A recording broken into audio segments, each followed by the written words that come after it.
ਸਤਿ ਸ਼੍ਰੀ ਅਕਾਲ ਜੀ। ਤੁਸੀਂ ਦੇਖ ਰਹੇ ਹੋ Punjab mail USA TV channel. ਮੈਂ ਹਾਂ Gurjatinder Singh Randhawa. US immigration and politics ਦਾ ਇਹ ਪ੍ਰੋਗਰਾਮ ਲੈ ਕੇ ਹਾਜ਼ਰ ਹਾਂ। ਸਰਦਾਰ ਜਸਪ੍ਰੀਤ ਸਿੰਘ ਅੱਜ ਸਾਡੇ ਵਿੱਚ ਇੱਕ ਵਾਰੀ ਫੇਰ ਹਾਜ਼ਰ ਆ, ਜਿੱਥੇ ਉਹ ਸਥਾਨਕ ਪੋਲਿਟਿਕਸ ਬਾਰੇ ਗੱਲਾਂ ਬਾਤਾਂ ਕਰਨਗੇ।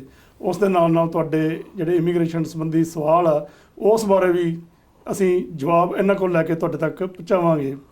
ਅੱਜ ਬਹੁਤ ਸਾਰੀਆਂ ਹੋਰ ਵੀ ਅਪਡੇਟਸ ਆਈਆਂ। ਬਾਰਡਰ ਜਿਹੜਾ ਕਿ ਅਮਰੀਕਾ ਤੇ ਮੈਕਸੀਕੋ ਦਾ ਬਾਰਡਰ ਆ, ਉਹ ਹਮੇਸ਼ਾ ਹੀ ਵਿਵਾਦਾਂ 'ਚ ਰਿਹਾ। ਬਹੁਤ ਸਾਰਾ ਪੋਲਿਟਿਕਸ ਦਾ ਜਿਹੜਾ ਹਿੱਸਾ ਉਹ ਉਸੇ 'ਤੇ ਬਿਆਨਬਾਜ਼ੀ ਜ਼ਿਆਦਾ ਦੇਖਣ ਨੂੰ ਮਿਲਦੀ ਆ। ਸਾਡੇ ਬਹੁਤ ਸਾਰੇ ਲੋਕ ਬਾਹਰੋਂ ਬਾਰਡਰ ਟੱਪ ਕੇ ਆਉਂਦੇ ਆ, ਉਹਦੇ ਬਾਰੇ ਨਵੀਂ ਅਪਡੇਟਸ ਆਈ ਆ। H1 ਵੀਜ਼ੇ ਬਾਰੇ ਵੀ ਨਵੀਂ ਅਪਡੇਟਸ, ਅਤੇ ਕੋਵਿਡ ਪਾਸਪੋਰਟ ਬਾਰੇ ਬੜੀਆਂ ਅਫਵਾਹਾਂ ਵੀ ਉੱਡ ਰਹੀਆਂ ਅਤੇ ਲੋਕ ਗਲਤਫਹਿਮੀ ਵਿੱਚ ਵੀ ਆ। ਉਹਦੇ ਬਾਰੇ ਵੀ Sardar Jaspreet Singh attorney at law ਤੁਹਾਨੂੰ ਦੱਸਣਗੇ। ਅਤੇ ਸਭ ਤੋਂ ਪਹਿਲਾਂ ਆਓ ਸਵਾਗਤ ਕਰਦੇ ਹਾਂ ਸਰਦਾਰ ਜਸਪ੍ਰੀਤ ਸਿੰਘ ਜੀ, ਤੁਹਾਡਾ ਸਵਾਗਤ ਹੈ ਜੀ। ਹਾਂਜੀ, ਸਤਿ ਸ਼੍ਰੀ ਅਕਾਲ ਜੀ। ਸਤਿ ਸ਼੍ਰੀ ਅਕਾਲ ਜੀ ਸਾਰਿਆਂ ਨੂੰ। ਸਭ ਤੋਂ ਪਹਿਲਾਂ ਤਾਂ ਆਪਾਂ ਗੱਲਬਾਤ ਕਰੀਏ ਕਿ ਜਿਹੜਾ ਬਾਰਡਰ ਉਹ ਬੜਾ ਇੱਕ ਅਹਿਮ ਹਿੱਸਾ ਸਾਡੇ ਇਮੀਗ੍ਰੇਸ਼ਨ ਰਿਲੇਟਡ, ਉਹਦੇ ਬਾਰੇ ਕੀ ਅਪਡੇਟ ਆਈ ਹੈ ਜੀ ਨਵੀਂ? ਰੰਧਾਵਾ ਸਾਹਿਬ, ਬਾਰਡਰ ਬਾਰੇ ਬੜੀ ਇੰਪੋਰਟੈਂਟ ਅਪਡੇਟ ਹੈ ਜੀ।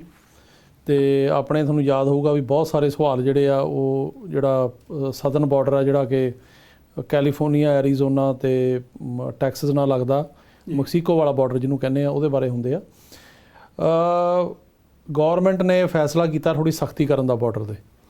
ਸੋ ਇਹਨਾਂ ਨੇ ਜਿਵੇਂ ਹੁਣ ਕਾਫੀ ਜ਼ਿਆਦਾ ਇਹਨਾਂ ਦਾ ਕ੍ਰਿਟਿਸਿਜ਼ਮ ਹੋ ਰਿਹਾ ਸੀ ਵੀ ਬਾਰਡਰ 'ਤੇ ਬਹੁਤ ਜ਼ਿਆਦਾ ਲੋਕ ਆ ਗਏ, ਬਾਰਡਰ ਖੁੱਲ੍ਹ ਗਿਆ, ਇੱਦਾਂ ਦੀਆਂ ਗੱਲਾਂ। ਅਤੇ ਅਸੀਂ ਤਾਂ ਸ਼ੁਰੂ ਤੋਂ ਮੇਰਾ ਖਿਆਲ ਹਰੇਕ ਪ੍ਰੋਗਰਾਮ 'ਚ ਹੀ ਕਹਿੰਦੇ ਆ ਰਹੇ ਹਾਂ ਕਿ ਇਹ ਰਸਤਾ ਗਲਤ ਹੈ, ਇਹ ਰਸਤੇ ਨਾ ਆਓ। ਕਿਉਂਕਿ ਜਦੋਂ ਤੁਸੀਂ ਇਸ ਰਸਤੇ ਰਾਹੀਂ ਆਉਂਦੇ ਆ, ਇੱਕ ਤਾਂ ਤੁਹਾਡੀ ਜਾਨ ਨੂੰ ਜ਼ੋਖਮ ਹੈ। ਉੱਥੇ ਜਿਹੜੇ ਹੈਗੇ ਆ, ਜਿਹੜੇ ਬੰਦੇ ਲੈ ਕੇ ਆਉਂਦੇ, ਤੁਹਾਨੂੰ ਪਤਾ ਹੀ ਹੈ ਕਿੱਦਾਂ ਦੇ ਬੰਦੇ ਲੈ ਕੇ ਆਉਂਦੇ ਨੇ। ਅਤੇ ਦੂਜਾ ਇਹ ਆ ਕਿ ਜਿਹੜੀ ਇਮੀਗ੍ਰੇਸ਼ਨ ਲਾਅ ਦੀ ਵਾਇਲੇਸ਼ਨ ਹੈਗੀ ਆ, ਅਤੇ ਅਮਰੀਕਾ ਦੇ ਜਿਹੜੇ ਇਮੀਗ੍ਰੇਸ਼ਨ ਦੀ ਨੀਤੀ ਆ ਉਹਦੇ ਉਲਟ ਆ ਇਹ। ਅਤੇ ਇਸ ਕਰਕੇ ਇਸ ਤਰੀਕੇ ਨਾਲ ਨਹੀਂ ਆਉਣਾ ਚਾਹੀਦਾ, ਹਮੇਸ਼ਾ ਲੀਗਲ ਤਰੀਕੇ ਨਾਲ ਆਉਣਾ ਚਾਹੀਦਾ ਜੀ। ਸੋ ਮੈਂ ਕਦੇ ਕਿਸੇ ਨੂੰ ਇਨਕਰੇਜ ਨਹੀਂ ਕਰਦਾ ਵੀ ਇਸ ਤਰੀਕੇ ਨਾਲ ਆਓ। ਹੋਇਆ ਕੀ ਵੀ ਪਿਛਲੇ ਦਿਨਾਂ ਦੇ ਵਿੱਚ ਜਿਹੜੀ ਟਰੰਪ ਦੀ ਪਾਲਿਸੀ ਸੀਗੀ ਉਹ ਜ਼ੀਰੋ ਟੋਲਰੈਂਸ ਪਾਲਿਸੀ ਸੀ। ਅਤੇ ਉਹਦੇ ਤਹਿਤ ਉਹਨਾਂ ਨੇ, ਜਿਵੇਂ ਆਪਾਂ ਦੇਖਿਆ ਹੁਣੇ ਰਿਪੋਰਟ ਆਈ ਇਹਨਾਂ ਦੇ ਵਾਚ ਡੌਗ ਦੀ, ਜਿਹੜਾ ਕਿ ਇਹਨਾਂ ਨੇ ਬਣਾਇਆ ਸੀਗਾ ਆਪਣਾ ਜਸਟਿਸ ਡਿਪਾਰਟਮੈਂਟ ਨੇ ਜੀ। ਅਤੇ ਜਿਹੜਾ ਗਵਰਨਮੈਂਟ ਵਾਚ ਡੌਗ ਆ ਉਹਨੇ ਫਾਈਂਡ ਕੀਤਾ ਕਿ ਜਿਹੜਾ ਹੋਮਲੈਂਡ ਸਿਕਿਉਰਿਟੀ ਦਾ ਇੰਸਪੈਕਟਰ ਜਨਰਲ ਅਤੇ ਜਸਟਿਸ ਡਿਪਾਰਟਮੈਂਟ ਨੇ ਇਨਵੈਸਟੀਗੇਸ਼ਨ ਕੀਤੀ ਜੀ। ਅਤੇ ਉਹਨਾਂ ਨੇ ਕਿਹਾ ਵੀ ਸਾਰੇ ਹਿਊਮਨ ਰਾਈਟ ਦੇ ਜਿਹੜੇ ਅਸੂਲ ਨੇ ਉਹ ਛਿੱਕੇ 'ਤੇ ਟੰਗੇ ਟਰੰਪ ਐਡਮਿਨਿਸਟ੍ਰੇਸ਼ਨ ਨੇ ਜੀ।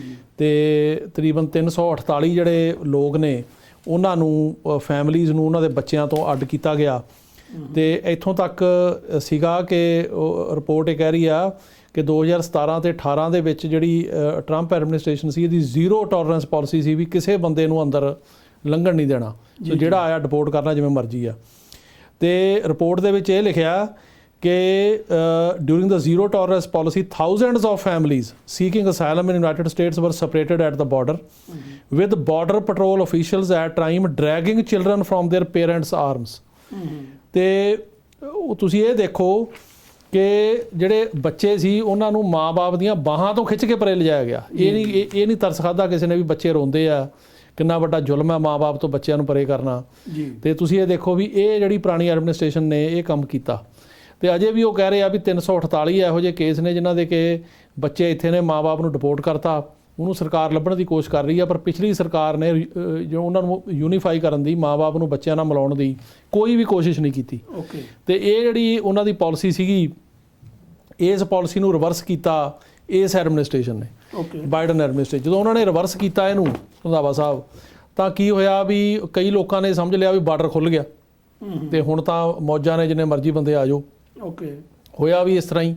ਹਜ਼ਾਰਾਂ ਦੀ ਗਿਣਤੀ ਦੇ ਵਿੱਚ ਜਿਹੜੇ 18 ਸਾਲ ਤੋਂ ਘੱਟ ਉਮਰ ਦੇ ਬੱਚੇ ਆ, ਆਪਣੇ ਮਾਂ-ਬਾਪ ਨਾਲ ਜਾਂ ਇਕੱਲੇ ਬੱਚੇ ਇੱਥੇ ਆਏ, ਉਹਨਾਂ ਨੇ ਆ ਕੇ ਇੱਥੇ ਜਿਹੜਾ ਹੈਗਾ ਅਸਾਈਲਮ ਮੰਗਿਆ। ਅਤੇ ਇਹਨਾਂ ਨੇ ਪਾਲਿਸੀ ਬਣਾਤੀ ਵੀ 72 ਘੰਟੇ ਦੇ ਵਿੱਚ ਉਹਨਾਂ ਨੂੰ ਤੁਸੀਂ ਜਿਹੜਾ ਹੈਗਾ ਰਿਲੀਜ਼ ਕਰ ਦਿਓ ਜੇ ਕੋਈ ਗਰੰਟਰ ਹੈਗਾ।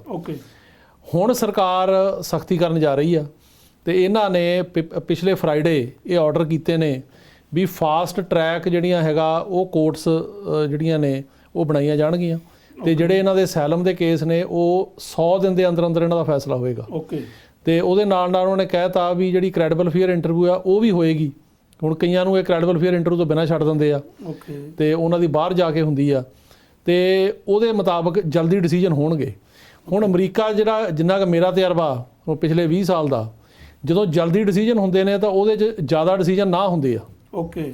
ਤੇ ਇਹੀ ਇਸ ਜਿਹੜੀ ਹੈਗੀ ਪਾਲਿਸੀ ਦੇ ਬਾਰੇ ਕਈ ਜਿਹੜੇ ਇਮੀਗ੍ਰੇਸ਼ਨ ਦੇ ਜਾਂ ਹਿਊਮਨ ਰਾਈਟ ਦੇ ਵਕੀਲ ਨੇ ਉਹ ਕਹਿ ਰਹੇ ਨੇ ਕਿ ਜਦੋਂ ਤੁਸੀਂ ਇਹ ਕਹਿ ਦਿੰਦੇ ਹੋ ਜੱਜਾਂ ਨੂੰ ਜਾਂ ਅਫਸਰਾਂ ਨੂੰ ਵੀ ਜਲਦੀ ਫੈਸਲਾ ਕਰੋ, ਤਾਂ ਉਹਦੇ 'ਚ ਉਹਨਾਂ ਬੰਦਿਆਂ ਨੂੰ ਟਾਈਮ ਨਹੀਂ ਮਿਲਦਾ ਆਪਣੇ ਕੇਸ ਪ੍ਰੈਜ਼ੈਂਟ ਕਰਨ ਦਾ ਪ੍ਰੋਪਰ।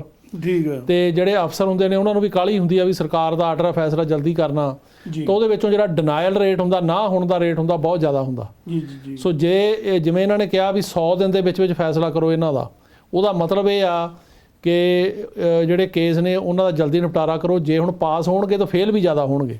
ਓਕੇ। ਸੋ ਇਹ ਇੱਕ ਸਖਤੀ ਦਾ ਸੰਕੇਤ ਆ। ਜੀ ਜੀ ਜੀ। ਸੋ ਗੌਰਮੈਂਟ ਦਾ ਇਹ ਜਿਹੜਾ ਸੀ ਇਹ ਮਤਲਬ ਕ੍ਰਿਟਿਸਾਈਜ਼ ਹੋ ਰਹੀ ਸੀ ਗੌਰਮੈਂਟ ਇਸ ਗੱਲੋਂ ਵੀ ਜਿਹੜਾ ਆਉਂਦਾ ਉਹਨੂੰ ਛੱਡ ਦਿੰਦੇ ਆ, ਰਿਲੀਜ਼ ਕਰ ਦਿੰਦੇ ਆ, ਬਾਹਰ ਆ ਕੇ ਉਹਦਾ ਕੇਸ ਕਈ ਸਾਲ ਚੱਲੀ ਜਾਂਦਾ। ਜੀ ਜੀ ਜੀ। ਉਹ ਇਹਨਾਂ ਦੀ ਹੁਣ ਨੀਤੀ ਆ ਕਿ ਇਹਨਾਂ ਦਾ ਫੈਸਲਾ ਜਲਦੀ ਕਰੋ ਤੇ ਇਹਨਾਂ ਨੂੰ ਜਿਹੜਾ ਹੈਗਾ ਜਿਹਦਾ ਨਹੀਂ ਹੁੰਦਾ ਕਲੇਮ ਉਹਨੂੰ ਡਿਪੋਰਟ ਕਰੋ, ਜਿਹਦਾ ਹੁੰਦਾ ਉਹਨੂੰ ਕਰੋ। ਬਲਕਿ ਮੈਨੂੰ ਇਹ ਪਤਾ ਲੱਗਿਆ ਵੀ ਪਿਛਲੇ ਦਿਨਾਂ ਦੇ ਵਿੱਚ ਕਈ ਬੰਦਿਆਂ ਨੂੰ ਇਹਨਾਂ ਨੇ ਕ੍ਰੈਡੀਬਲ ਫੀਅਰ ਇੰਟਰਵਿਊ 'ਚ ਫੇਲ ਕੀਤਾ। ਓਕੇ। ਤੇ ਉਹ ਜਿਹੜੀ ਪਹਿਲਾਂ ਟਰੰਪ ਵਾਲੀ ਨੀਤੀ ਸੀ ਕ੍ਰੈਡੀਬਲ ਫੀਅਰ 'ਚੋਂ ਫੇਲ ਕਰਨ ਦੀ, ਉਹ ਨੀਤੀ ਪੂਰੀ ਤਰ੍ਹਾਂ ਤਾਂ ਨਹੀਂ ਲਾਗੂ ਪਰ ਅੱਗੇ ਨਾਲੋਂ ਸਖਤੀ ਹੋਈ ਆ। ਸੋ ਇਸ ਕਰਕੇ ਬਾਰਡਰ ਤੇ ਅੱਗੇ ਨਾਲੋਂ ਹੁਣ ਸਖਤੀ ਜਿਹੜੀ ਹੈਗੀ ਆਉਂਦੇ ਦਿਨਾਂ ਵਿੱਚ ਦੇਖਣ ਨੂੰ ਮਿਲੇਗੀ। ਤੇ ਹੁਣ ਦੇਖਦੇ ਆ ਵੀ ਜਿਹੜਾ ਇਹਨਾਂ ਨੇ ਸਿਸਟਮ ਸ਼ੁਰੂ ਕੀਤਾ ਵੀ 100 ਦਿਨ ਦੇ ਅੰਦਰ ਅੰਦਰ ਜੱਜ ਫੈਸਲਾ ਕਰਨਗੇ, ਇਹ ਮਤਲਬ ਕੀ ਰੰਗ ਲਿਆਉਂਦਾ। ਜੀ ਪਿਆਰੇ ਦੋਸਤੋ, ਤੁਸੀਂ ਜਿਵੇਂ ਕਿ ਸੁਣਿਆ ਹੁਣੇ ਕਿ ਸਖਤੀ ਜਿਹੜੀ ਆ ਅਮਰੀਕਨ ਤੇ ਮੈਕਸੀਕਨ ਬਾਰਡਰ ਤੇ ਬਹੁਤ ਜ਼ਿਆਦਾ ਹੋ ਗਈ ਆ, ਤੇ ਤੁਸੀਂ ਸੋਚ ਸਮਝ ਕੇ ਜਿਹੜਾ ਆ ਬਾਰਡਰ ਦੇ ਥਰੂ ਜਿਹੜਾ ਉਹ ਐਂਟਰ ਕਰੋਗੇ ਜਦੋਂ, ਤੇ ਤੁਹਾਨੂੰ ਉੱਥੇ ਜਦੋਂ ਫੜਨਗੇ ਜ਼ਰੂਰੀ ਨਹੀਂ ਹੈਗਾ ਕਿ ਤੁਹਾਨੂੰ ਆਣ ਕੇ ਇੱਥੇ ਜਿਵੇਂ ਪਹਿਲਾਂ ਵਾਂਗ ਬੜੀ ਫਲੈਕਸੀਬਿਲਿਟੀ ਸੀ, ਤੁਹਾਨੂੰ ਪੋਲੀਟੀਕਲ ਅਸਾਈਲਮ ਸੌਖਾ ਮਿਲ ਜਾਂਦਾ ਸੀ, ਤੁਸੀਂ ਆ ਕੇ ਅਟਾਰਨੀ ਕਰ ਲੈਂਦੇ ਸੀ, ਤੇ ਉਹ ਸੌਖਾ ਕੰਮ ਨਹੀਂ ਹੈਗਾ। ਤੇ ਹੋਰ ਤਰੀਕੇ ਵੀ ਬਹੁਤ ਆ, ਬੜੇ ਵਧੀਆ ਤਰੀਕੇ ਨਾਲ ਤੁਸੀਂ ਜੇ ਅਮਰੀਕਾ ਆਉਂਦੇ ਹੋ ਤਾਂ ਇਸ ਨਾਲ ਦਾ ਕੋਈ ਕੰਟਰੀ ਨਹੀਂ ਹੈਗਾ। ਤੇ ਸਾਡੀ ਬੇਨਤੀ ਆ ਕਿ ਬਾਰਡਰ ਟੱਪ ਕੇ ਘੱਟ ਤੋਂ ਘੱਟ ਕੋਸ਼ਿਸ਼ ਕਰੋ, ਜੇ ਨਾ ਆਓ ਤੇ ਜ਼ਿਆਦਾ ਬੈਟਰ, ਬਹੁਤ ਜ਼ਰੂਰੀ ਆ ਤੇ ਅਸੀਂ ਕਹਿ ਨਹੀਂ ਸਕਦੇ। ਦੂਜਾ ਸਾਡਾ ਜਿਹੜਾ ਅੱਜ ਦਾ ਅਹਿਮ ਸਵਾਲ ਹੈ ਜੀ, H1 ਵੀਜ਼ੇ ਬਾਰੇ ਕੋਈ ਨਵੀਂ ਅਪਡੇਟ ਆਈ ਹੈ?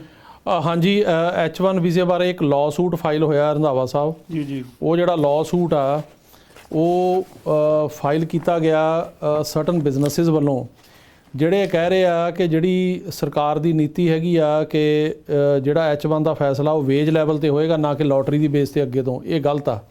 ਹੁਣ ਇਸ ਟਾਈਮ ਤੇ ਜਿਹੜਾ H1 ਕਿਸੇ ਨੂੰ ਮਿਲਣਾ ਜਾਂ ਨਹੀਂ ਮਿਲਣਾ ਉਹਦਾ ਫੈਸਲਾ ਲੋਟਰੀ ਨਾਲ ਹੁੰਦਾ। ਇੱਥੇ ਇੱਕ ਲੋਟਰੀ ਸਿਸਟਮ ਚੱਲ ਰਿਹਾ ਬੜੇ ਸਾਲਾਂ ਤੋਂ। ਜਿਹੜੇ ਵੀ ਅਪਲਾਈ ਕਰਦੇ ਆ ਉਹ ਲੋਟਰੀ ਦੇ ਵਿੱਚੋਂ ਜਿਹਦਾ ਨੰਬਰ ਆ ਜਾਂਦਾ ਉਹਨੂੰ H1 ਜਿਹੜਾ ਉਹ ਮਿਲ ਜਾਂਦਾ। ਓਕੇ। ਹੁਣ ਜਿਹੜੀ ਟਰੰਪ ਐਡਮਿਨਿਸਟ੍ਰੇਸ਼ਨ ਸੀਗੀ ਉਹਨੇ ਆਪਾਂ ਅੱਗੇ ਆਪਣੇ ਇੱਕ ਪ੍ਰੋਗਰਾਮ 'ਚ ਡਿਸਕਸ ਵੀ ਕੀਤਾ ਸੀ ਰੂਲ। ਉਹ ਇਹ ਕਰ ਰਹੇ ਸੀਗੇ ਕਿ ਇਹਨੂੰ ਵੇਜ ਨਾ ਜੋੜੋ, ਵੀ ਜਿਹਦੀ ਜ਼ਿਆਦਾ ਆਪਣੀ ਵੇਜ ਹੋਵੇ, ਤਨਖਾਹ ਜ਼ਿਆਦਾ ਹੋਵੇ ਜਿਹੜੀ ਪੋਜੀਸ਼ਨ ਦੀ, ਹਾਈਐਸਟ ਜਿਹੜੀ ਪੇਡ ਪੋਜੀਸ਼ਨ ਆ ਉਹ 'ਤੇ H1 ਮਿਲ ਸਕਦਾ। ਓਕੇ। ਤੇ ਇਹ ਇਹਨਾਂ ਨੇ ਲਾਸਟ ਈਅਰ ਮੈਨੂੰ ਯਾਦ ਆ ਆਪਾਂ ਇੱਕ ਪ੍ਰੋਗਰਾਮ 'ਚ ਡਿਸਕਸ ਕੀਤਾ ਸੀ, ਤੇ ਉਹਦੇ ਤੇ ਲਾਅ ਸੂਟ ਵੀ ਹੋਇਆ ਸੀ, ਚੈਲੰਜ ਕੀਤਾ ਸੀ। ਕੋਈ ਇੰਡਸਟਰੀ ਨੇ ਇਹਦਾ ਵਿਰੋਧ ਕੀਤਾ ਸੀ ਵੀ ਇਹਦੇ ਨਾਲ ਜਿਹੜਾ ਹੈਗਾ ਉਹ ਜੇ ਹੋ ਗਿਆ ਤਾਂ ਫਿਰ ਜਿਹੜੀ ਛੋਟੀ ਇੰਡਸਟਰੀ ਆ ਜਾਂ ਘੱਟ ਪੈਸੇ ਜਿਹਨਾਂ ਨੂੰ ਦਿੰਦੇ ਆਪਾਂ ਤਨਖਾਹ ਦੇ, ਉਹ ਬੰਦੇ ਰਹਿ ਜਾਣਗੇ। ਸੋ ਬਹੁਤ ਹਾਈ ਜਿਹੜੀ ਹੈਗੀ ਆ ਉਹ ਪੇ ਕਰਨੀ ਪਿਆ ਕਰੂਗੀ H1 ਵਾਲਿਆਂ ਨੂੰ। ਉਹ ਕਈ ਵਾਰੀ ਇੰਡਸਟਰੀ ਦੇ ਵਿੱਚ ਉਹ ਵਾਰਾ ਨਹੀਂ ਖਾਂਦੀ। ਤੇ ਇਹ ਜਿਹੜੀ USCIS ਨੇ ਉਹੀ ਰੂਲ ਜਿਹੜਾ ਟਰੰਪ ਵਾਲਾ ਸੀਗਾ ਉਹਨੂੰ ਇੰਪਲੀਮੈਂਟ ਕਰਨ ਦੀ ਕੋਸ਼ਿਸ਼ ਕੀਤੀ ਕਿ ਲੋਟਰੀ ਦੀ ਬਜਾਏ ਇਹ ਜਿਹੜੀ ਹਾਈਐਸਟ ਪੇਡ ਵੇਜ ਆ ਉਹਦੀ ਬੇਸ 'ਤੇ ਹੋਣਾ ਚਾਹੀਦਾ, ਜਿਹੜੀ ਪ੍ਰਵੇਲਿੰਗ ਵੇਜ ਆ। ਉਹਦੇ 'ਤੇ ਕੇਸ ਕੀਤਾ ਗਿਆ ਤੇ ਉਹ ਕੇਸ ਚੱਲ ਰਿਹਾ। ਉਹ ਕੇਸ ਦੇ ਵਿੱਚ ਬੇਸਿਕਲੀ ਜਿਹੜਾ ਹੈਗਾ ਉਹ ਇਹ ਉਹਨਾਂ ਨੇ ਆਰਗੂ ਕੀਤਾ ਵੀ ਜਿਹੜੀ ਛੋਟੀ ਇੰਡਸਟਰੀ ਆ ਜਾਂ ਜਿਹੜੀ ਇੰਡਸਟਰੀ ਰੂਰਲ ਏਰੀਆ 'ਚ ਆ ਜਾਂ ਜਿਹੜੀ ਨਵੀਂ ਇੰਡਸਟਰੀ ਆ ਉਹਦੇ ਕੋਲ ਇੰਨੇ ਮੀਨਸ ਨਹੀਂ ਹੈਗੇ ਵੀ ਉਨੀਆਂ ਤਨਖਾਹਾਂ ਦੇ ਸਕਣ, ਵੀ ਹਾਈਐਸਟ ਪੇਡ ਬੰਦੇ ਨੂੰ ਉਹ H1 ਤੇ ਲਿਆ ਸਕਣ, ਉਨੀ ਤਨਖਾਹ ਦੇਣ ਦੀ ਉਹਨਾਂ ਦੀ ਸਮਰੱਥਾ ਨਹੀਂ। ਇਹਦੇ ਕਰਕੇ ਉਹ ਵਾਂਝੇ ਰਹਿ ਜਾਣਗੇ H1B ਦੇ ਟੈਲੈਂਟ ਤੋਂ, ਤੇ ਉਹਨਾਂ ਦਾ ਨੁਕਸਾਨ ਹੋ ਸਕਦਾ। ਲੇਕਿਨ ਜਿਹੜੀ ਵੱਡੀ ਇੰਡਸਟਰੀ ਆ ਉਹ ਤਾਂ ਕਰ ਦੇਗੀ ਪੇ, ਜਿਵੇਂ ਹੁਣ ਐਪਲ ਆ, ਗੂਗਲ ਆ, ਪਰ ਸਾਰੇ ਥੋੜ੍ਹੀ ਉੱਦਾਂ ਦੇ ਆ। ਸੋ ਇਸ ਕਰਕੇ ਉਹਨਾਂ ਨੇ ਇਸ ਰੂਲ ਨੂੰ ਚੈਲੰਜ ਕੀਤਾ ਤੇ ਇਹ ਕਿਹਾ ਵੀ ਲੋਟਰੀ ਵਾਲਾ ਹੀ ਰਹਿਣਾ ਚਾਹੀਦਾ ਰੂਲ।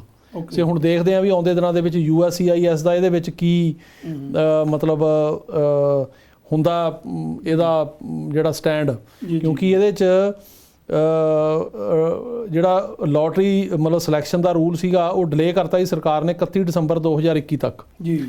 ਤੇ ਇਨ ਚੈਂਬਰ ਲਾਅ ਸੂਟ ਜਿਹੜੀ DHS ਹੈਗੀ ਹੈ, ਡਿਪਾਰਟਮੈਂਟ ਆਫ ਹੋਮਲੈਂਡ ਸਿਕਿਉਰਿਟੀ, ਇਹਨੇ ਕਿਹਾ ਵੀ ਸਾਨੂੰ 60 ਦਿਨ ਦਾ ਟਾਈਮ ਚਾਹੀਦਾ ਦੇਖਣ ਲਈ ਵੀ ਅਸੀਂ ਕੀ ਕਰੀਏ, ਅਸੀਂ ਕੀ ਲੋਟਰੀ ਰੱਖੀਏ ਗਾਂ ਨੂੰ ਕਿ ਅਸੀਂ ਵੇਜ ਤੇ ਚੱਲੀਏ। ਕਿਉਂਕਿ ਟਰੰਪ ਐਡਮਿਨਿਸਟ੍ਰੇਸ਼ਨ ਇਹ ਚਾਹੁੰਦੀ ਸੀ ਕਿ ਲੋਟਰੀ ਬੰਦ ਕਰਕੇ ਜਿਹੜੇ ਹਾਈਐਸਟ ਪੇਡ ਬੰਦੇ ਨੇ ਉਹਨਾਂ ਨੂੰ H1 ਮਿਲੇ, ਵੀ H1 ਦਾ ਜਿਹੜਾ ਮਿਆਰ ਆ ਉਹ ਤਨਖਾਹ ਨਾ ਬੰਨੋ, ਵੀ ਜਿਹਨੂੰ ਕਿ ਤੁਸੀਂ ਉਹਦਾ ਮਤਲਬ ਉਹਨਾਂ ਦਾ ਇਹ ਸੀਗਾ ਜਸਟੀਫਿਕੇਸ਼ਨ ਵੀ ਜਿਹੜੇ ਲੋ ਪੇਡ ਬੰਦੇ ਨੇ ਉਹ ਅਮਰੀਕਾ 'ਚੋਂ ਲਓ, ਜਿਹੜੇ ਬਹੁਤ ਜ਼ਿਆਦਾ ਹਾਈ ਪੇਡ ਜਿਹੜੇ ਹਾਈਲੀ ਕੁਆਲੀਫਾਈਡ ਟੈਕਨੀਕਲ ਨੇ ਉਹ ਬੰਦੇ ਬਾਹਰੋਂ ਆਉਣ ਜੀ। ਪਰ ਇੰਡਸਟਰੀ ਇਸ ਤਰ੍ਹਾਂ ਨਹੀਂ ਚੱਲਦੀ। ਜਿਹੜੀ ਇੰਡਸਟਰੀ ਆ ਉਹਨੂੰ ਜਿਹੜੇ ਬੰਦੇ ਦੀ ਲੋੜ ਆ ਉਹਨੂੰ ਜਿਹੜਾ ਲੋ ਤਨਖਾਹ ਵਾਲਾ ਬੰਦਾ ਜਿਹਨੂੰ ਘੱਟ ਪੈਸੇ ਦਿੱਤੇ ਜਾਂਦੇ ਨੇ ਉਹਦੀ ਵੀ ਲੋੜ ਹੋ ਸਕਦੀ ਆ ਉਸ ਪੋਜੀਸ਼ਨ ਦੀ ਵੀ, ਜਿਹੜੀ ਹਾਈਲੀ ਪੇਡ ਆ ਉਹਦੀ ਵੀ ਲੋੜ ਹੋ ਸਕਦੀ ਆ। ਸੋ ਇਸ ਕਰਕੇ ਤੁਸੀਂ ਇੱਕ ਫ੍ਰੀ ਵਰਲਡ ਦੇ ਵਿੱਚ ਫ੍ਰੀ ਇਕੋਨਮੀ 'ਚ ਇੰਡਸਟਰੀ ਦੇ ਹੱਥ ਨਹੀਂ ਬੰਨ੍ਹ ਸਕਦੇ ਵੀ ਜਿਹਨੂੰ ਤੁਸੀਂ $60,000 ਤਨਖਾਹ ਦਿੰਦੇ ਆ ਉਹਨੂੰ ਅਮਰੀਕਾ 'ਚੋਂ ਲੈ ਲਓ, ਜਿਹਨੂੰ ਤੁਸੀਂ $1.5 ਲੱਖ ਤਨਖਾਹ ਦਿੰਦੇ ਆ ਉਹਨੂੰ ਬਾਹਰੋਂ ਮੰਗਾ ਲਓ। ਸੋ ਹੋ ਸਕਦਾ ਜਿਹਨੂੰ ਆਪਾਂ 60,000 ਤਨਖਾਹ ਦਿੰਦੇ ਆ ਉਹਦੀ ਲੋੜ ਇੰਡਸਟਰੀ ਨੂੰ ਹੋਵੇ ਤਾਂ ਉਹ ਬੰਦੇ ਦੀ ਜਿਹੜੀ ਕੁਆਲੀਫਿਕੇਸ਼ਨ ਆ ਜਾਂ ਉਹਦੀ ਜਿਹੜੀ ਐਕਸਪਰਟੀਜ਼ ਆ ਉਹ ਬਾਹਰੋਂ ਅਵੇਲੇਬਲ ਹੋਵੇ। ਸੋ ਇਸ ਕਰਕੇ ਇਹਨਾਂ ਨੇ ਕਿਹਾ ਵੀ ਇਹ ਗਲਤ ਆ ਤੇ ਇਹਦੇ 'ਚ ਜਿਹੜਾ ਹੈਗਾ ਉਹ ਲੋਟਰੀ ਸਿਸਟਮ ਹੀ ਰਹਿਣਾ ਚਾਹੀਦਾ। ਹੁਣ ਦੇਖਦੇ ਆ ਇਹ ਲਾਅ ਸੂਟ 'ਚ ਕੀ ਹੁੰਦਾ। ਬਿਲਕੁਲ ਠੀਕ ਹੈ ਜੀ। ਜਿਹੜਾ ਜਿਹਦੇ 'ਚ ਲੋਕ ਆਪਣੇ ਆਪ ਨੂੰ ਕੰਫਰਟੇਬਲ ਸਮਝਣ ਤੇ ਕਾਨੂੰਨ ਵੀ ਉਸ ਤਰ੍ਹਾਂ ਦੇ ਬਣਨਾ ਚਾਹੀਦਾ ਤੇ ਮੇਰਾ ਖਿਆਲ ਆ ਵੀ ਬਾਈਡਨ ਗਵਰਨਮੈਂਟ ਜਿਹੜੀ ਇਹਦੇ ਬਾਰੇ ਜ਼ਰੂਰ ਧਿਆਨ ਦੇਵੇਗੀ। ਇੱਕ ਅੱਜ ਕੱਲ੍ਹ COVID-19 ਦਾ ਬੜਾ ਦੌਰ ਚੱਲ ਰਿਹਾ, ਮਹਾਮਾਰੀ ਜਿਹੜੀ ਬਹੁਤ ਵੱਧ ਗਈ ਆ। ਸਾਡੇ ਜਿਹੜੇ ਟਰੈਵਲਸ ਇਸ ਵੇਲੇ ਜਿਹੜੇ ਕਰ ਰਹੇ ਆ ਲੋਕ, ਉਹਨਾਂ ਨੂੰ ਬੜੀ ਸੱਸ਼ੋਬੰਜ ਜਿਵੇਂ ਕਹਿ ਸਕਦੇ ਪਏ ਹੋਏ ਆ। ਉਹ ਇੱਕ ਅਫਵਾਹ ਉੱਡ ਗਈ ਆ ਕਿ ਜਿਹੜਾ ਤੁਸੀਂ ਉਹਨਾਂ ਚਿਰ ਅਮਰੀਕਾ ਨਹੀਂ ਆ ਸਕਦੇ ਤੇ ਅਮਰੀਕਾ ਤੋਂ ਬਾਹਰ ਨਹੀਂ ਜਾ ਸਕਦੇ ਜਿੰਨਾ ਚਿਰ ਤੁਹਾਡੇ ਕੋਲ COVID-19 ਦਾ ਵੈਕਸੀਨ ਪਾਸਪੋਰਟ ਨਹੀਂ ਹੈਗਾ। ਉਹਦੇ ਬਾਰੇ ਕੀ ਇਤਲਾਹ ਹੈ ਜੀ? ਰੰਧਾਵਾ ਸਾਹਿਬ, ਜਿਹੜਾ COVID-19 ਜਿਨ੍ਹਾਂ ਦੇ ਕਿ ਇਹਦੀ ਜਿਹੜਾ ਰੋਕਥਾਮ ਲਈ ਅੱਡ-ਅੱਡ ਕੰਟਰੀਜ਼ ਕਰ ਰਹੀਆਂ, ਤੁਹਾਨੂੰ ਪਤਾ ਅਮਰੀਕਾ ਦੇ ਵਿੱਚ ਪਿਛਲੇ ਸਾਲ ਇੱਥੇ ਕਿੰਨਾ ਬੁਰਾ ਹਾਲ ਸੀ। ਮੇਰਾ ਤਾਂ ਆਪਣਾ ਮੇਨ ਆਫਿਸ ਨਿਊਯਾਰਕ ਆ ਤੇ ਮੈਨੂੰ ਉੱਥੋਂ ਦੀ ਕੰਡੀਸ਼ਨ ਦਾ ਬੜੀ ਚੰਗੀ ਤਰ੍ਹਾਂ ਪਤਾ ਕਿ ਉੱਥੇ ਜੋ ਅੱਜ ਕੱਲ੍ਹ ਲੋਕਾਂ ਨੇ ਪਿੱਛੇ ਇੰਡੀਆ 'ਚ ਐਕਸਪੀਰੀਅੰਸ ਕੀਤਾ, ਦਿੱਲੀ 'ਚ ਇਹੋ ਜਿਹਾ ਹਾਲ ਹੀ ਨਿਊਯਾਰਕ 'ਚ ਪਿਛਲੇ ਸਾਲ ਬਿਲਕੁਲ ਸੀਗਾ। ਤੇ ਲੇਕਿਨ ਵੈਕਸੀਨੇਸ਼ਨ ਹੋਣ ਦੇ ਨਾਲ ਉਸ ਟਾਈਮ 'ਤੇ ਆਪਾਂ ਟਰੰਪ ਐਡਮਿਨਿਸਟ੍ਰੇਸ਼ਨ ਦੀਆਂ ਪਾਲਿਸੀਆਂ ਨੂੰ ਕ੍ਰਿਟਿਸਾਈਜ਼ ਵੀ ਕਰਦੇ ਰਹੇ ਹਾਂ ਤੇ ਅਸੀਂ ਕੋਈ ਵਰਡਸ ਮਿੰਸ ਨਹੀਂ ਕੀਤੇ। ਇਹ ਜਿਹੜਾ TV 'ਤੇ ਕਹਿੰਦੇ ਰਹੇ ਆ ਕਿ ਜਿਹੜੀ COVID-19 ਦੀ ਮਿਸਮੈਨੇਜਮੈਂਟ ਇਸ ਗੌਰਮੈਂਟ ਨੇ ਟਰੰਪ ਦੀ ਨੇ ਕੀਤੀ ਆ, ਇਹ ਉਹਨੂੰ ਇਲੈਕਸ਼ਨ ਦੇ ਵਿੱਚ ਇਹਦੇ ਰਿਜ਼ਲਟ ਭੁਗਤਣੇ ਪੈਣਗੇ ਤੇ ਕੋਵਿਡ ਉਹਨੂੰ ਹਰਾ ਸਕਦਾ ਇਲੈਕਸ਼ਨ 'ਚ। ਤੇ ਬਲਕਿ ਮੈਂ ਇੱਕ ਪ੍ਰੋਗਰਾਮ 'ਚ ਇੱਥੋਂ ਤੱਕ ਕਿਹਾ ਵੀ ਇਲੈਕਸ਼ਨ ਜਿਹੜੀ ਆ ਇਹ 3 ਤਰ੍ਹਾਂ ਲੜ ਰਹੀਆਂ ਨੇ। ਇੱਕ ਬਾਈਡਨ ਲੜ ਰਹੇ ਨੇ, ਇੱਕ ਟਰੰਪ ਤੇ ਇੱਕ COVID-19 ਲੜ ਰਿਹਾ। ਉਸੇ ਹੀ COVID-19 ਨੂੰ ਹੁਣ ਅੱਗੇ ਹੁਣ ਅਜੇ ਤੱਕ ਵੀ ਉਹਦੀ ਜਿਹੜੀ ਰੋਕਥਾਮ ਜਾਂ ਉਹਦੇ ਜਿਹੜੇ ਪ੍ਰੋਸੀਜਰ ਨੇ ਉਹ ਜਾਰੀ ਨੇ ਤੇ ਬਾਈਡਨ ਐਡਮਿਨਿਸਟ੍ਰੇਸ਼ਨ ਨੇ ਇੱਕ ਬਹੁਤ ਵਧੀਆ ਉਪਰਾਲਾ ਕੀਤਾ। ਅਸੀਂ ਜਿਹੜੀ ਵਧਾਈ ਦੇਣੀ ਚਾਹੁੰਦੇ ਹਾਂ ਉਹਨਾਂ ਨੂੰ ਕਿ ਜਿਸ ਤਰੀਕੇ ਨਾਲ ਉਹਨਾਂ ਨੇ ਕੰਟਰੋਲ ਕੀਤਾ ਅਮਰੀਕਾ ਦੇ ਵਿੱਚ, ਜਿਸ ਤਰੀਕੇ ਨਾਲ ਅਮਰੀਕਾ ਨੂੰ ਵੈਕਸੀਨੇਟ ਕੀਤਾ ਤੇ ਉਹਦੇ ਨਾਲ ਕੀ ਹੋਇਆ ਵੀ ਇੱਥੇ COVID-19 ਦਾ ਜਿਹੜਾ ਹਸਪੀਟਲਾਈਜੇਸ਼ਨ ਦਾ ਤੇ ਜਿਹੜਾ ਪੋਜ਼ਿਟਿਵ ਹੋਣ ਦਾ ਰੇਟ ਆ ਬਹੁਤ ਥੱਲੇ ਆ ਗਿਆ। ਜਿਹੜੇ ਹਸਪੀਟਲ ਅੱਗੇ ਮਰੀਜ਼ਾਂ ਨਾਲ ਭਰੇ ਹੁੰਦੇ ਸੀ ਕੋਵਿਡ ਦਿਆਂ ਨਾਲ, ਉੱਥੇ ਜਿਹੜੀ ਹੁਣ ਮਰੀਜ਼ ਨੇ ਉਹ 1% 2% ਤੋਂ ਵੀ ਥੱਲੇ ਰਹਿ ਗਏ। ਤੇ ਇਹ ਜਿਹੜਾ ਸ਼੍ਰੇਅ ਆ ਸਾਰਾ ਇਸ ਐਡਮਿਨਿਸਟ੍ਰੇਸ਼ਨ ਦੀ ਪਾਲਿਸੀ ਨੂੰ ਜਾਂਦਾ ਕਿ ਉਹਨਾਂ ਨੇ ਲਾਰਜ ਸਕੇਲ ਤੇ ਵੈਕਸੀਨੇਸ਼ਨ ਕੀਤੀ ਤੇ ਹੁਣ ਹਾਲਤ ਇਹ ਆ ਕਿ ਵੈਕਸੀਨ ਜ਼ਿਆਦਾ ਤੇ ਲਵਾਉਣ ਵਾਲੇ ਥੋੜ੍ਹੇ ਆ ਜੀ। ਇਹਦੇ ਬਾਰੇ ਮੈਂ ਦੱਸ ਦਿਆਂ ਕਿ USCIS ਨੇ ਹੁਣ ਇੱਕ ਰਿਲੀਜ਼ ਜਾਰੀ ਕੀਤੀ ਹੈ 27 ਤਰੀਕ ਨੂੰ, 27 ਮਈ ਨੂੰ, ਪਿਛਲੇ ਹਫ਼ਤੇ। ਤੇ ਉਹਨਾਂ ਨੇ ਕਿਹਾ ਕਿ ਜਿਹੜੀ USCIS ਆ ਉਹਨੇ ਇਹ ਪਾਲਿਸੀ ਬਣਾਈ ਆ ਆਪਣੇ ਦਫ਼ਤਰਾਂ ਵੀ ਜਿਹੜੇ ਫੁੱਲੀ ਵੈਕਸੀਨੇਟਡ ਬੰਦੇ ਨੇ ਉਹਨਾਂ ਨੂੰ ਮਾਸਕ ਪਾਉਣ ਦੀ ਜ਼ਰੂਰਤ ਗਾਂ ਤੋਂ ਨਹੀਂ ਹੋਏਗੀ। ਸੋ ਜਿਹਨੇ ਵੀ ਤੁਹਾਨੂੰ ਪਤਾ ਵੀ ਜਿਹੜੇ ਲੋਕਾਂ ਨੇ ਵੈਕਸੀਨੇਸ਼ਨ ਕਰਾਈ ਆ, ਟੀਕੇ ਲਵਾਏ ਆ, ਉਹਨਾਂ ਨੂੰ ਇੱਕ ਕਾਰਡ ਦਿੱਤਾ ਜਾਂਦਾ। ਉਹ ਕਾਰਡ ਦੇ ਉੱਤੇ ਬਕਾਇਦਾ ਡੇਟ ਲਿਖੀ ਹੁੰਦੀ ਆ, ਬੰਦੇ ਦਾ ਨਾਂ ਲਿਖਿਆ ਹੁੰਦਾ ਵੀ ਕਦੋਂ ਉਹਨੇ ਜਿਹੜੀ ਪਹਿਲੀ ਕਰਾਈ, ਕਦੋਂ ਸੈਕੰਡ ਵੈਕਸੀਨੇਸ਼ਨ ਕਰਾਈ ਆ। ਉਹ ਕਾਰਡ ਜੇ ਤੁਹਾਡੀ ਜੇਬ ਦੇ ਵਿੱਚ ਹੈਗਾ ਤੇ ਤੁਸੀਂ ਕਿਸੇ ਵੀ USCIS ਜਾਂ ਗੌਰਮੈਂਟ ਦੇ ਆਫਿਸ 'ਚ ਗਾਂ ਤੋਂ ਜਾਓਗੇ ਤਾਂ ਉਹ ਤੁਹਾਨੂੰ ਮਾਸਕ ਪਾਉਣ ਲਈ ਜਾਂ ਉਸ ਕਿਸਮ ਦੀਆਂ ਗੱਲਾਂ ਵਾਸਤੇ ਨਹੀਂ ਕਹਿਣਗੇ। ਸੋ ਉਧਰ ਗੌਰਮੈਂਟ ਤੁਰ ਰਹੀ ਆ। ਉਹਦੇ ਨਾਲ ਜਿਹੜੀ ਆਪਾਂ ਗੱਲ ਕਰ ਰਹੇ ਸੀ, ਤੁਸੀਂ ਕਰ ਰਹੇ ਸੀ ਗੱਲ ਕਿ ਜਿਹੜਾ ਇਹ ਜਿਹੜੇ ਹੈਗੇ ਆ ਪਾਸਪੋਰਟ ਇਸ਼ੂ ਕੀਤੇ ਜਾ ਰਹੇ ਨੇ ਵੈਕਸੀਨੇਟਡ ਬੰਦਿਆਂ ਨੂੰ, ਇਹ ਅਮਰੀਕਾ ਦੀ ਪਾਲਿਸੀ ਨਹੀਂ ਹੈਗੀ, ਇਹ ਯੂਰਪੀਅਨ ਮੁਲਕਾਂ ਦੀ ਪਾਲਿਸੀ ਆ ਕਿ ਯੂਰਪੀਅਨ ਯੂਨੀਅਨ ਦੇ ਕੁਝ ਮੁਲਕ ਜਿਹੜੇ ਨੇ ਉਹਨਾਂ ਦੇ ਵਿੱਚ ਉਹਨਾਂ ਨੇ ਕੀਤਾ ਵੀ ਜਿਨ੍ਹਾਂ ਨੇ ਵੈਕਸੀਨੇਸ਼ਨ ਲਵਾਈ ਆ ਉਹਨਾਂ ਨੂੰ ਵੈਕਸੀਨ ਪਾਸਪੋਰਟਸ ਇਸ਼ੂ ਕਰੋ। ਅਮਰੀਕਾ 'ਚ ਵੀ ਗੱਲ ਇਹ ਚੱਲੀ ਸੀ ਲੇਕਿਨ ਇੱਥੇ ਜਿਹੜਾ ਕਾਰਡ ਆ ਉਹ ਇਟਸੈਲਫ ਹੀ ਕਿਸਮ ਦਾ ਪਾਸਪੋਰਟ ਵਰਗਾ ਕੰਮ ਕਰਦਾ। ਜੇ ਤੁਹਾਡੀ ਜੇਬ 'ਚ ਕਾਰਡ ਹੈਗਾ, ਕਈ ਥਾਵਾਂ 'ਤੇ ਆਪਾਂ ਜਾਂਦੇ, ਕਈ ਮੀਟਿੰਗਾਂ 'ਚ, ਕਈ ਦਫ਼ਤਰਾਂ 'ਚ, ਉੱਥੇ ਲਿਖਿਆ ਜਾਂਦਾ ਵੀ ਜਿਹਨੇ ਆਉਣਾ ਉਹ ਵੈਕਸੀਨੇਟਡ ਹੋਣਾ ਚਾਹੀਦਾ। ਤੇ ਅਮਰੀਕਨ ਸਰਕਾਰ ਦੀ ਹੁਣ ਪਾਲਿਸੀ CDC ਦੀ ਗਾਈਡਲਾਈਨ ਵੀ ਆ ਵੀ ਜਿੱਥੇ ਵੈਕਸੀਨੇਟਡ ਬੰਦੇ ਮੌਜੂਦ ਨੇ ਉੱਥੇ ਤੁਹਾਨੂੰ ਮਾਸਕ ਪਾਉਣ ਦੀ ਲੋੜ ਨਹੀਂ। ਸੋ ਇਸ ਕਰਕੇ ਜੇ ਉਹ ਕਾਰਡ ਤੁਹਾਡੇ ਕੋਲ ਆ ਤਾਂ ਉਹ ਉਸੇ ਕਿਸਮ ਦਾ ਜਿਹੜੇ ਯੂਰਪੀਅਨ ਮਤਲਬ ਕੰਟਰੀਆਂ ਦੇ ਮੁਲਕ ਨੇ ਉਹ ਪਾਸਪੋਰਟ ਜਾਰੀ ਕਰ ਰਹੇ ਨੇ ਵੀ ਜੇ ਤੁਹਾਡੇ ਕੋਲ ਪਾਸਪੋਰਟ ਹੈਗਾ ਤੇ ਤੁਸੀਂ ਸ਼ੋਅ ਕਰ ਸਕਦੇ ਹੋ ਕਿ ਵੈਕਸੀਨੇਸ਼ਨ ਲਵਾਈ ਆ ਤਾਂ ਤੁਹਾਨੂੰ ਟਰੈਵਲ ਵਾਸਤੇ ਈਜ਼ੀ ਹੋਊਗਾ। ਪਰ ਇਹ ਜਿਹੜਾ ਅਮਰੀਕਾ ਨੇ ਅਜੇ ਤੱਕ ਨਹੀਂ ਕੀਤਾ। ਅਜੇ ਤੱਕ ਅਮਰੀਕਾ ਦਾ ਜਿਹੜਾ ਇੰਡੀਆ ਦੇ ਉੱਤੇ ਬੈਨ ਆ ਉਹ ਜਾਰੀ ਆ ਮਤਲਬ ਵਿਜ਼ਟਰ ਵੀਜ਼ੇ ਦਾ। ਬਿਲਕੁਲ। ਸੋ ਇਸ ਕਰਕੇ ਅਮਰੀਕਾ ਦੇ ਵਿੱਚ ਇਹ ਨੀਤੀ ਨਹੀਂ ਹੈਗੀ, ਲੇਕਿਨ ਬਾਹਰ ਯੂਰਪੀਅਨ ਮੁਲਕ ਬਣਾ ਰਹੇ ਨੇ। ਬਹੁਤ ਅੱਛੇ। ਦੋਸਤੋ, ਇਹ ਤੇ ਸੀ ਇਸ ਪ੍ਰੋਗਰਾਮ ਦਾ ਪਹਿਲਾ ਭਾਗ, ਜਿਸ ਵਿੱਚ ਅਸੀਂ ਸਥਾਨਕ ਰੂਲਸ ਰੈਗੂਲੇਸ਼ਨ ਜਾਂ ਪੋਲਿਟਿਕਸ ਬਾਰੇ ਵੀ ਗੱਲਾਂ ਬਾਤਾਂ ਕੀਤੀਆਂ। ਅਸੀਂ ਦੂਜੇ ਭਾਗ ਵਿੱਚ ਤੁਹਾਡੇ ਜਿਹੜੇ ਇਮੀਗ੍ਰੇਸ਼ਨ ਸੰਬੰਧੀ ਸਵਾਲ ਆ ਉਹਨਾਂ ਦੇ ਜਵਾਬ ਦੇਵਾਂਗੇ।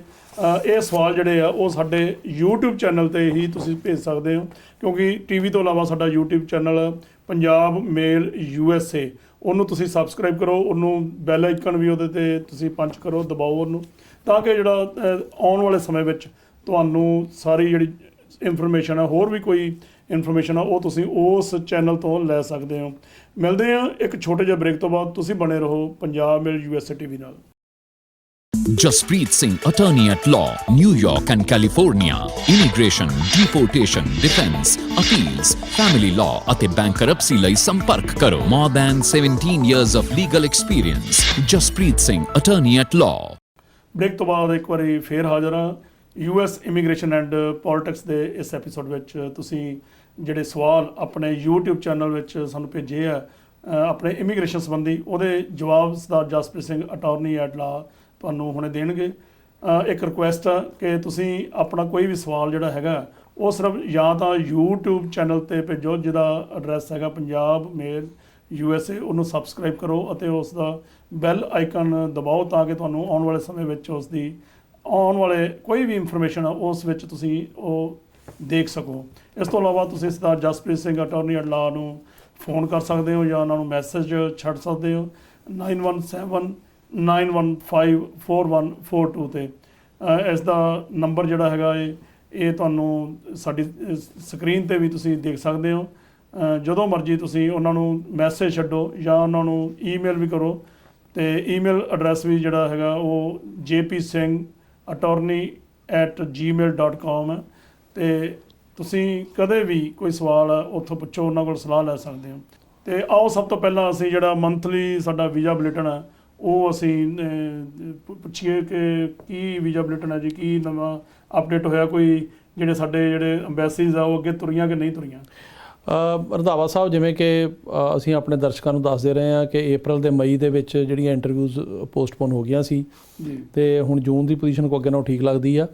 ਤੇ ਮੈਂ ਤੁਹਾਨੂੰ ਜਿਹੜਾ ਹੁਣ ਜੂਨ ਦਾ ਵੀਜ਼ਾ ਬੁਲੇਟਿਨ ਆ ਇਹਦੇ ਬਾਰੇ ਥੋੜ੍ਹਾ ਜਿਹਾ ਜਿਹੜੀ ਹੈਗੀ ਆ ਉਹ ਪੜ੍ਹ ਕੇ ਦੱਸਦਾ, ਤਾਂ ਕਿ ਸਾਡੇ ਜਿਹੜੇ ਸਰੋਤਿਆਂ ਨੂੰ ਇਹਦੀ ਜਾਣਕਾਰੀ ਮਿਲ ਸਕੇ। ਇਹਦੇ 'ਚ F4 ਕੈਟਾਗਰੀ ਜਿਹੜੀ ਕਿ ਸਾਡੇ ਭਰਾ ਭੈਣ US ਸਿਟੀਜ਼ਨ 'ਤੇ ਅਪਲਾਈ ਕਰਦੇ ਆ, ਉਹ ਕੈਟਾਗਰੀ ਦੇ ਵਿੱਚ ਹੁਣ ਚੱਲ ਰਿਹਾ ਜੀ ਇੰਡੀਆ ਦਾ 8 ਮਈ 2005, ਜੋ ਕਿ ਪਿਛਲੇ ਮਹੀਨੇ ਅਪ੍ਰੈਲ ਚੱਲ ਰਿਹਾ ਸੀ, ਹੁਣ ਮਈ ਚੱਲਿਆ। ਇਹਦਾ ਮਤਲਬ ਕੋਈ 20 ਦਿਨ 25 ਦਿਨ ਅੱਗੇ ਗਿਆ। ਤੁਰਿਆ ਫਿਰ ਵੀ? ਹਾਂਜੀ, ਤੁਰਿਆ ਜੀ ਜੀ। ਤੇ F3 ਕੈਟਾਗਰੀ ਜਿਹੜੀ ਹੈਗੀ ਆ, ਇਹ ਹੈਗੀ married sons and daughters of US citizens. ਇਹਦਾ ਚੱਲ ਰਿਹਾ ਜੀ 1 ਸਤੰਬਰ 2008। ਓਕੇ। ਤੇ ਜਿਹੜੀ F2B ਕੈਟਾਗਰੀ ਹੈਗੀ ਆ, ਇਹ ਹੈਗੀ unmarried sons and daughters 21 years of older age of permanent residents. ਇਹਦਾ ਚੱਲ ਰਿਹਾ ਜੀ 22 ਅਗਸਤ 2015। ਜਿਹੜੀ F2A ਕੈਟਾਗਰੀ ਹੈਗੀ ਹੈ ਜੀ, ਉਹ ਹੈਗੀ ਆ ਗ੍ਰੀਨ ਕਾਰਡ ਹੋਲਡਰ ਦੇ ਸਪਾਊਸਿਸ ਤੇ 21 ਸਾਲ ਤੋਂ ਘੱਟ ਬੱਚੇ, ਉਹ ਕਰੰਟ ਆ।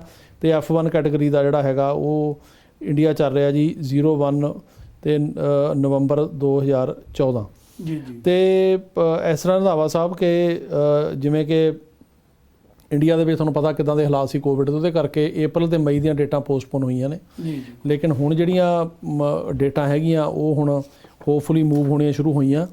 ਤੇ ਅਸੀਂ ਦੇਖਦੇ ਹਾਂ ਵੀ ਹੁਣ ਜਿਹੜਾ ਆਹ ਮਹੀਨਾ ਆਪਣਾ ਹੈਗਾ ਜੂਨ ਦਾ, ਇਹਦੇ 'ਚ ਕਿੰਨੀ ਕੁ ਮੂਵ ਹੁੰਦੀ ਆ। ਹੁਣ ਜਿਹੜੇ ਡਾਕੂਮੈਂਟਸ ਮੰਗੇ ਨੇ, ਜਿਵੇਂ ਆਹ ਡੇਟਾ ਤਾਂ ਹੋ ਗਏ ਜਿਹਦੇ ਵੀਜ਼ੇ ਦੇ ਰਹੇ ਨੇ ਉਹ, ਕੁਛ ਉਹ ਡੇਟਾ ਨੇ ਜਿਨ੍ਹਾਂ ਦੇ ਕਿ ਉਹ ਡਾਕੂਮੈਂਟ ਮੰਗਣੇ ਸ਼ੁਰੂ ਕਰ ਦਿੰਦੇ ਨੇ, ਸਿਵਲ ਡਾਕੂਮੈਂਟ ਪਹਿਲਾਂ NVC ਵਾਲੇ, ਉਹਨਾਂ 'ਚ ਹੋ ਜਾਂਦੇ ਆ ਤੁਹਾਡੇ ਜਿਹੜੀਆਂ ਪਾਸਪੋਰਟ ਦੀ ਜਿਹੜੀ ਹੈਗੀ clearance, police clearance, affidavit of support, ਉਹਦੇ ਨਾਲ ਜਿਹੜੇ ਮਤਲਬ ਪਾਸਪੋਰਟ ਦੀਆਂ ਕਾਪੀਆਂ, ਬਰਥ ਸਰਟੀਫਿਕੇਟ, ਮੈਰਿਜ ਸਰਟੀਫਿਕੇਟ, ਇਹ ਸਾਰੇ ਡਾਕੂਮੈਂਟ ਜਿਹਨੂੰ ਅਸੀਂ ਸਿਵਲ ਡਾਕੂਮੈਂਟ ਕਹਿੰਦੇ ਆ।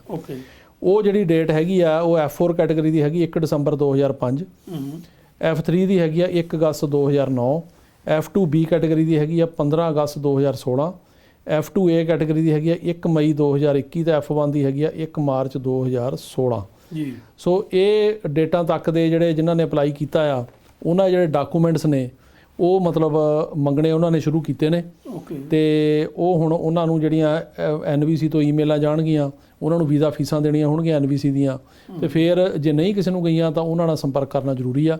ਸੋ ਮੈਨੂੰ ਤਾਂ ਇੰਨੀ ਵੀ ਉਮੀਦ ਨਹੀਂ ਸੀ ਵੀ ਜਿਵੇਂ ਉੱਥੇ ਦੇ ਹਾਲਾਤ ਕਰਕੇ ਵੀ ਮੂਵ ਹੋਊਗਾ, ਪਰ ਮੈਨੂੰ ਇਸ ਗੱਲ ਦੀ ਖੁਸ਼ੀ ਆ ਵੀ ਥੋੜ੍ਹੇ ਜਿਹੇ ਨੰਬਰਸ ਮੂਵ ਹੋਏ ਆ। ਜਿਵੇਂ ਜਿਵੇਂ ਕੋਵਿਡ ਦੀ ਹਾਲਤ ਵਧੇਗੀ, ਠੀਕ ਹੋਏਗੀ, ਉੱਦਾਂ ਹੋਰ ਨੰਬਰ ਹੋਣਗੇ ਜੀ। ਠੀਕ ਹੈ, ਇਹ ਤੇ ਦਰਸ਼ਕੋ ਸੀ ਜਿਹੜੇ ਜੂਨ ਮਹੀਨੇ ਦਾ ਵੀਜ਼ਾ ਬੁਲੇਟਿਨ, ਕਿਉਂਕਿ ਹਰ ਮਹੀਨੇ ਜਿਹੜਾ ਉਹ ਵੀਜ਼ਾ ਜਿਹੜੀ ਡੇਟਸ ਹੁੰਦੀਆਂ ਉਹ ਅਪਡੇਟ ਹੁੰਦੀਆਂ। ਅਸੀਂ ਇੱਕ ਹੋਰ ਤੁਹਾਨੂੰ ਰਿਕੁਐਸਟ ਅੱਜ ਕਰਨੀ ਚਾਹੁੰਦੇ ਹਾਂ। ਬਹੁਤ ਸਾਰੇ ਹੋਰ ਕੰਟਰੀਜ਼ ਤੋਂ ਵੀ ਸਾਨੂੰ ਕਾਲਾਂ ਆਉਂਦੀਆਂ ਜਾਂ ਸਾਡੇ YouTube ਚੈਨਲ ਤੇ ਵੀ ਮੈਸੇਜ ਆਉਂਦੇ ਆ ਕਿ ਅਸੀਂ ਪਾਕਿਸਤਾਨ ਤੋਂ ਬੋਲਦੇ ਹਾਂ, ਸਾਡਾ F4 ਵੀਜ਼ਾ ਉਹਦੀ ਕਦੋਂ ਨੰਬਰ ਆਊਗਾ, ਜਾਂ ਕਿਤੇ ਦੁਬਈ ਤੋਂ ਬੋਲਦੇ ਹਾਂ ਜਾਂ ਕਿਤੇ ਹੋਰ ਕੰਟਰੀ ਤੋਂ ਜਿਨ੍ਹਾਂ ਨੇ ਅਪਲਾਈ ਕੀਤਾ।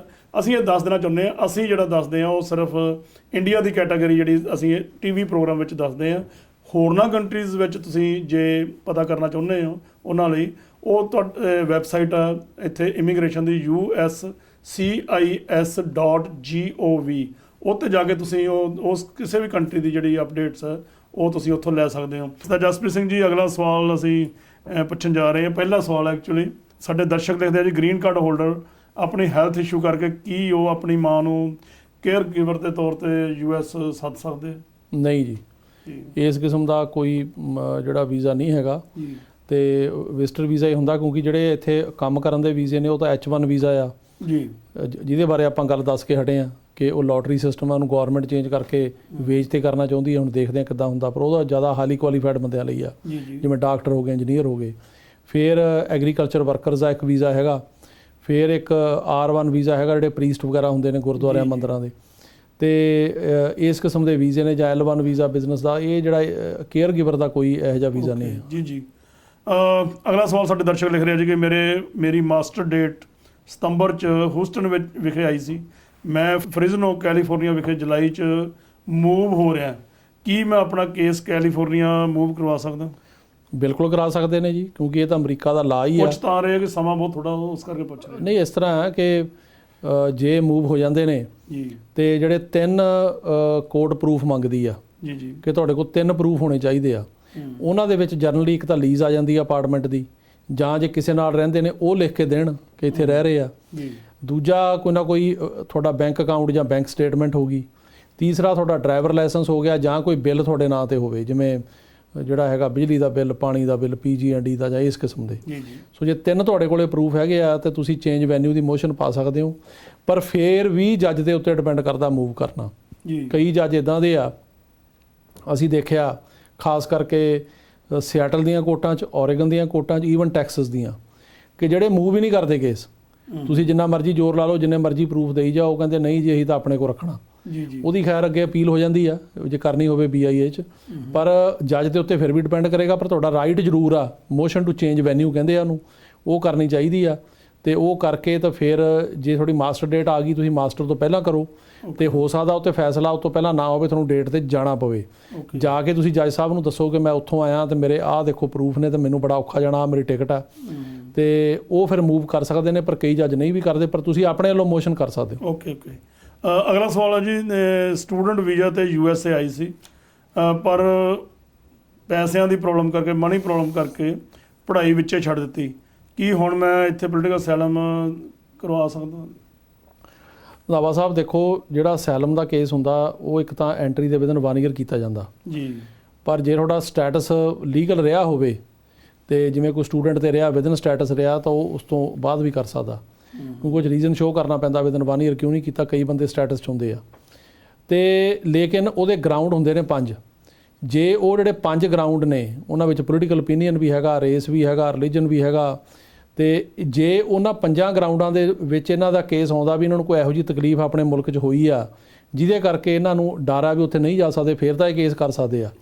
ਜੇ ਇਹਨਾਂ ਨੇ ਸਿਰਫ ਇਸ ਲਈ ਕਰਨਾ ਵੀ ਹੁਣ ਸਟੂਡੈਂਟ ਵੀਜ਼ਾ ਖਤਮ ਹੋ ਚੱਲਿਆ, ਚੱਲ ਪੋਲੀਟੀਕਲ ਕਰ ਲਈਏ, ਉਹ ਗਲਤ ਆ, ਉਹ ਨਹੀਂ ਹੋ ਸਕਦਾ। ਸੋ ਜੇ ਇਹਨਾਂ ਦਾ ਕੋਈ ਗਰਾਊਂਡ ਬਣਦਾ, ਜੇ ਕੇਸ ਅਸਲੀ ਆ ਤਾਂ ਕਰਨਾ ਚਾਹੀਦਾ। ਸੋ ਮੈਂ ਹਮੇਸ਼ਾ ਆਪਣੇ ਦਰਸ਼ਕਾਂ ਨੂੰ ਕਹਿੰਦਾ ਵੀ ਅਸਾਈਲਮ ਦਾ ਕੇਸ ਹੋਵੇ ਚਾਹੇ ਵਿਆਹ ਦਾ ਕੇਸ ਹੋਵੇ, ਇਹ ਜੇ ਅਸਲੀ ਆ ਤਾਂ ਕਰੋ, ਪਰ ਸਿਰਫ ਰਹਿਣ ਵਾਸਤੇ ਨਾ ਕਰੋ। ਜੀ।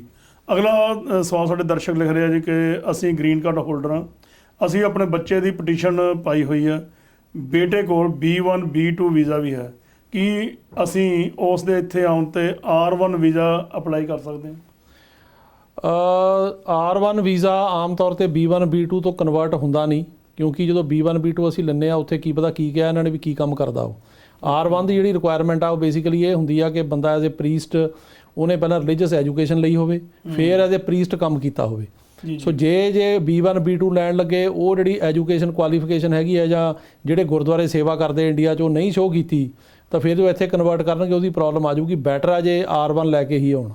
ਓਕੇ, ਅਗਲਾ ਸਵਾਲ ਸਾਡੇ ਦਰਸ਼ਕ ਲਿਖ ਰਿਹਾ ਜੀ, I-360 ਨੂੰ ਅਪਰੂਵ ਹੋਣ ਲਈ ਕਿੰਨਾ ਕੁ ਟਾਈਮ ਲੱਗ ਜਾਂਦਾ? I-360 ਨੂੰ ਡਿਪੈਂਡ ਕਰਦਾ ਵੀ ਕਿਹੜੇ ਕੇਸ ਤੇ ਆ। ਜੇ ਤਾਂ ਉਹ ਵਾਹਵਾ ਦੇ ਕੇਸ ਤੇ ਆ, ਕਿਉਂਕਿ ਇਹੋ ਜਿਹੇ ਕੇਸ ਹੁੰਦੇ ਨੇ ਕਿ ਜਿਵੇਂ ਕਿਸੇ ਨੇ ਕਿਸੇ ਨਾਲ ਮਤਲਬ ਵਿਆਹ ਕਰਾ ਲਿਆ, ਉਹ 'ਚ ਮਤਲਬ ਵਾਇਲੈਂਸ ਹੋ ਗਈ ਹਸਬੈਂਡ ਵੱਲੋਂ ਜਾਂ ਵਾਈਫ ਵੱਲੋਂ, ਤਾਂ ਤੁਸੀਂ ਵਾਇਲੈਂਸ ਅਗੇਂਸਟ ਵੂਮਨ ਐਕਟ ਦੇ ਅੰਡਰ ਕਰ ਸਕਦੇ ਹੋ I-360। ਹੁਣ ਤਾਂ ਤਕਰੀਬਨ 1.5 ਸਾਲ ਲੱਗ ਰਿਹਾ 2। ਓਕੇ, ਪਰ ਕਈ ਜਿਹੜੇ I-360 ਨੇ, ਜਿਵੇਂ ਕਿਸੇ ਨੇ ਮਤਲਬ ਬੱਚੇ ਨੂੰ ਗਾਰਡੀਅਨਸ਼ਿਪ ਲਈ ਹੈ, ਜਿਵੇਂ ਕੋਈ ਬੱਚਾ 18 ਸਾਲ ਤੋਂ ਘੱਟ ਉਮਰ ਦਾ ਆ ਗਿਆ, ਚਾਹੇ ਕਿਵੇਂ ਆ ਗਿਆ, ਬਾਰਡਰ ਕ੍ਰੋਸ ਕਰਕੇ ਆ ਗਿਆ ਜਾਂ ਵੀਜ਼ਾ ਲੈ ਕੇ ਆ ਗਿਆ, ਉਹਦੀ ਅਸੀਂ ਗਾਰਡੀਅਨਸ਼ਿਪ ਕਰਕੇ ਤੇ ਇੱਥੋਂ ਕੋਈ US ਜਾਂ ਗ੍ਰੀਨ ਕਾਰਡ ਹੋਲਡਰ ਉਹਦਾ ਗਾਰਡੀਅਨ ਬਣ ਜਾਵੇ ਤੇ ਉਹ ਜਦੋਂ ਗਾਰਡੀਅਨਸ਼ਿਪ ਤੇ ਸਿਜ ਅਪਰੂਵ ਹੋ ਜਾਂਦੀ ਤਾਂ I-360 ਪਟੀਸ਼ਨ ਕਰ ਦਿੰਦੇ ਆ। ਉਹ ਥੋੜੀ ਛੇਤੀ ਹੋ ਜਾਂਦੀ ਹੈ, ਉਹ 6 ਮਹੀਨੇ ਦੇ ਵਿੱਚ ਹੋ ਜਾਂਦੀ ਹੈ। Okay okay. ਅਗਲਾ ਸਵਾਲ ਸਾਡੇ ਦਰਸ਼ਕ ਲਿਖ ਰਹੇ ਆ ਜੀ ਕਿ ਮੇਰੇ ਫਾਦਰ ਦੇ IR5 ਡਾਕੂਮੈਂਟ NVC ਤੋਂ ਕੁਆਲੀਫਾਈਡ ਹੋ ਗਏ ਹਨ, ਪਰ ਇੰਟਰਵਿਊ ਨਹੀਂ ਆਈ। ਉਹ ਇਸ ਵੇਲੇ B2 ਵੀਜ਼ੇ ਤੇ USA 'ਚ ਹੀ ਹਨ। ਜੇ ਅਸੀਂ ਉਹਨਾਂ ਦਾ I-485 ਅਪਲਾਈ ਕਰ ਦਈਏ ਇੱਥੋਂ ਹੀ, ਤਾਂ ਕੀ ਠੀਕ ਰਹੇਗਾ? ਹਾਂਜੀ, ਉਹ ਕਰ ਸਕਦੇ ਆ, ਪਰ ਇਹ ਆ ਵੀ ਸਰਟਨ ਟਾਈਮ ਨਹੀਂ ਕਰ ਸਕਦੇ, ਕਿਉਂਕਿ ਇੰਟੈਂਟ ਦਾ ਚੱਕਰ ਪੈ ਜਾਂਦਾ। ਜਦੋਂ ਬੰਦਾ ਇੱਥੇ ਐਂਟਰ ਹੁੰਦਾ ਉਹਦੀ ਇੰਟੈਂਟ ਕੀ ਆ। ਸੋ ਇਹਨਾਂ ਨੂੰ ਇਹੀ ਆ ਕਿ ਮੈਨੂੰ ਫੋਨ ਕਰਨ 9179154142 ਤੇ ਜਾਂ ਈਮੇਲ ਕਰ ਲੈਣ। ਸੋ ਮੈਂ ਸਾਰੀ ਸਿਚੁਏਸ਼ਨ ਦੱਸ ਕੇ ਇਹਨਾਂ ਦਾ ਦੇਖ ਕੇ ਇਹਨਾਂ ਨੂੰ ਜਿਹੜੀ ਹੈਗੀ ਉਹ ਪ੍ਰੋਪਰ ਸਲਾਹ ਦੇ ਦਿਆਂਗਾ। ਠੀਕ ਹੈ ਜੀ। ਅਗਲਾ ਸਵਾਲ ਹੈ ਜੀ, ਬਾਰਡਰ ਪਾਰ ਕਰਕੇ ਇਮੀਗ੍ਰੇਸ਼ਨ ਕੀ ਪੁੱਛਗਿੱਛ ਕਰਦੀ ਹੈ? ਇਹ ਇਸ ਤਰ੍ਹਾਂ ਜੀ ਕਿ ਜਦੋਂ ਬੰਦਾ ਬਾਰਡਰ ਤੋਂ ਆਉਂਦਾ, ਉਹਦੇ ਬਾਰੇ ਆਪਾਂ ਪਹਿਲਾਂ ਹੀ ਦੱਸ ਕੇ ਹਟੇ ਹਾਂ ਵੀ ਆਹ ਫਰਾਈਡੇ ਤੋਂ ਅਮਰੀਕਾ ਦੀ ਪਾਲਿਸੀ ਇਹ ਹੋ ਗਈ ਆ ਕਿ 100 ਦਿਨ ਦੇ ਅੰਦਰ ਅੰਦਰ ਇਹਨਾਂ ਕੇਸਾਂ ਦਾ ਫੈਸਲਾ ਕਰੋ। ਸੋ ਜਦੋਂ ਵੀ ਇਹਨਾਂ ਕੇਸਾਂ ਦਾ ਫੈਸਲਾ ਗੌਰਮੈਂਟ ਜਲਦੀ ਕਰਨ ਲਈ ਕਹਿੰਦੀ ਹੈ ਤਾਂ ਜ਼ਿਆਦਾ ਡਿਨਾਇਲ ਹੁੰਦੀ ਹੈ। ਇਹ ਅਮਰੀਕਾ ਦੀ ਹਿਸਟਰੀ ਆ ਜੀ। ਸੋ ਇਸ ਕਰਕੇ ਜਦੋਂ ਇੱਥੇ ਬੰਦਾ ਬਾਰਡਰ ਕ੍ਰੋਸ ਕਰਕੇ ਆਉਂਦਾ, ਸਾਰਿਆਂ ਤੋਂ ਪਹਿਲਾਂ ਉਹਨੂੰ ਕ੍ਰੈਡੀਬਲ ਫੀਅਰ ਇੰਟਰਵਿਊ 'ਚ ਲੰਘਣਾ ਪੈਂਦਾ। ਉਹਦੇ 'ਚ ਉਹ ਡਿਟਰਮਿਨ ਕਰਦੇ ਆ ਕਿ ਕੀ ਇਹਨੂੰ ਕੋਈ ਖਤਰਾ ਹੈ, ਕੀ ਇਹਦਾ ਕੇਸ ਜਿਹੜਾ ਉਹ ਇਮੀਗ੍ਰੇਸ਼ਨ ਜੱਜ ਕੋਲ ਲਿਜਾਣ ਦੇ ਕਾਬਿਲ ਹੈਗਾ। ਜੇ ਉਹ ਕ੍ਰੈਡੀਬਲ ਫੀਅਰ 'ਚੋਂ ਪਾਸ ਹੁੰਦਾ, ਫਿਰ ਉਹਦਾ ਕੇਸ ਇਮੀਗ੍ਰੇਸ਼ਨ ਜੱਜ ਕੋਲ ਜਾਂਦਾ, ਉੱਥੇ ਬੌਂਡ ਅਪਲਾਈ ਕਰ ਸਕਦਾ। ਜੇ ਬੌਂਡ ਹੋ ਗਿਆ ਤਾਂ ਬਾਹਰ ਆ ਜਾਊਗਾ, ਨਹੀਂ ਹੋਇਆ ਤਾਂ ਅੰਦਰ ਹੀ ਲੜਨਾ ਪਏਗਾ। ਪਰ ਜੇ ਉਹ ਕ੍ਰੈਡੀਬਲ ਫੀਅਰ 'ਚੋਂ ਫੇਲ ਹੋ ਜਾਵੇ ਤਾਂ ਫਿਰ ਉਹਦੀ ਨਾ ਕੋਈ ਅਪੀਲ ਆ ਨਾ ਦਲੀਲ ਆ, ਉਦੋਂ ਬਾਅਦ ਉਹਨੂੰ ਡਿਪੋਰਟ ਕੀਤਾ ਜਾਂਦਾ, ਨਾ ਉਹਦਾ ਕੋਈ ਬੌਂਡ ਹੋ ਸਕਦਾ। ਸੋ ਕ੍ਰੈਡੀਬਲ ਫੀਅਰ ਇੰਟਰਵਿਊ ਜਿਹੜੀ ਆ ਇਹ ਬੜੀ ਇੰਪੋਰਟੈਂਟ ਆ। ਸੋ ਪਹਿਲਾਂ ਉਹੀ ਹੁੰਦੀ ਆ ਤੇ ਉਹਦੇ ਵਿੱਚੋਂ ਪਾਸ ਹੋਣਾ ਜ਼ਰੂਰੀ ਆ। ਪਰ ਮੈਂ ਰਿਕਮੈਂਡ ਕਰਦਾ ਵੀ ਇਸ ਰਸਤੇ ਇਸ ਤਰੀਕੇ ਨਾਲ ਨਾ ਆਓ, ਕਿਉਂਕਿ ਇਹ ਤਰੀਕਾ ਜ਼ੋਖਮ ਭਰਿਆ ਵੀ ਆ ਤੇ ਇਲੀਗਲ ਵੀ ਆ। ਜੀ ਬਿਲਕੁਲ। ਅਗਲਾ ਸਵਾਲ ਹੈ ਜੀ, EB2 ਤੇ EB5 ਵੀਜ਼ੇ 'ਚ ਕੀ ਅੰਤਰ ਹੈ? EB2 ਟੈਂਪਰੇਰੀ ਵੀਜ਼ਾ ਰੰਧਾਵਾ ਸਾਹਿਬ ਕਿ ਉਹ ਸਰਟਨ ਟਾਈਮ ਲਈ ਹੁੰਦਾ ਤੇ ਰਿਨਿਊ ਹੋ ਜਾਂਦਾ, ਜਿਵੇਂ H1 ਆ। EB5 ਗ੍ਰੀਨ ਕਾਰਡ ਆ। ਉਹ 'ਤੇ ਆ ਵੀ ਤੁਹਾਨੂੰ ਜਿਹੜਾ ਹੈਗਾ ਉਹ 2 ਸਾਲ ਦਾ ਗ੍ਰੀਨ ਕਾਰਡ ਮਿਲਦਾ। 2 ਸਾਲਾਂ ਦੇ ਵਿੱਚ 11 ਲੋਕਾਂ ਨੂੰ ਜੌਬ ਕ੍ਰੀਏਟ ਕਰਨੀ ਹੁੰਦੀ ਆ ਵੀ ਜੌਬ ਮਿਲੇ। ਉਸ ਤੋਂ ਬਾਅਦ ਤੁਹਾਨੂੰ ਪਰਮਾਨੈਂਟ ਗ੍ਰੀਨ ਕਾਰਡ ਮਿਲ ਜਾਂਦਾ ਹਸਬੈਂਡ ਵਾਈਫ ਤੇ 21 ਸਾਲ ਤੋਂ ਘੱਟ ਬੱਚਿਆਂ ਨੂੰ। EB2 ਜਿਹੜਾ ਟੈਂਪਰੇਰੀ ਆ, ਉਹ 'ਚ ਗ੍ਰੀਨ ਕਾਰਡ ਨਹੀਂ ਹੈਗਾ। ਜੀ ਜੀ ਜੀ ਜੀ। ਅਗਲਾ ਸਵਾਲ ਸਾਡੇ ਦਰਸ਼ਕ ਲਿਖ ਰਹੇ ਆ ਜੀ, ਕੀ ਸਟੈਪ ਬ੍ਰਦਰ I-130 ਅਪਲਾਈ ਕਰ ਸਕਦੇ ਹਨ? ਰੰਧਾਵਾ ਸਾਹਿਬ ਇਸ ਤਰ੍ਹਾਂ ਵੀ ਜਿਹੜਾ ਸਟੈਪ ਬ੍ਰਦਰ ਆ ਉਹ ਨਹੀਂ ਕਰ ਸਕਦਾ, ਕਿਉਂਕਿ ਇਹ ਜਿਹੜਾ ਭਰਾ ਹੈਗਾ ਉਹ ਆਪਣੇ ਸਗੇ ਭਰਾ ਦਾ ਹੀ ਕਰ ਸਕਦਾ, ਇੱਥੇ ਬਲੱਡ ਰਿਲੇਸ਼ਨ ਹੋਵੇ। ਜਿਵੇਂ ਜਿਹੜਾ ਭਰਾ ਆਪਣਾ ਸਗਾ ਭਰਾ ਜਾਂ ਭੈਣ ਦਾ ਕਰ ਸਕਦਾ।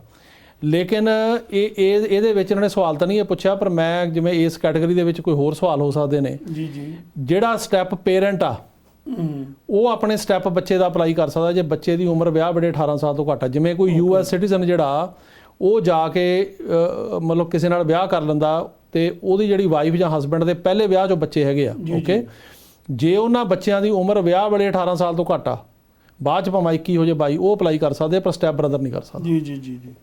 ਅਗਲਾ ਸਵਾਲ ਸਾਡੇ ਦਰਸ਼ਕ ਲਿਖ ਰਿਹਾ ਜੀ ਕਿ F4 2006 ਤੋਂ ਅਪਲਾਈ ਕੀਤਾ ਸੀ, ਕੀ ਮੈਂ ਟੂਰਿਸਟ ਵੀਜ਼ੇ ਲਈ ਅਪਲਾਈ ਕਰ ਸਕਦਾ ਹੁਣ?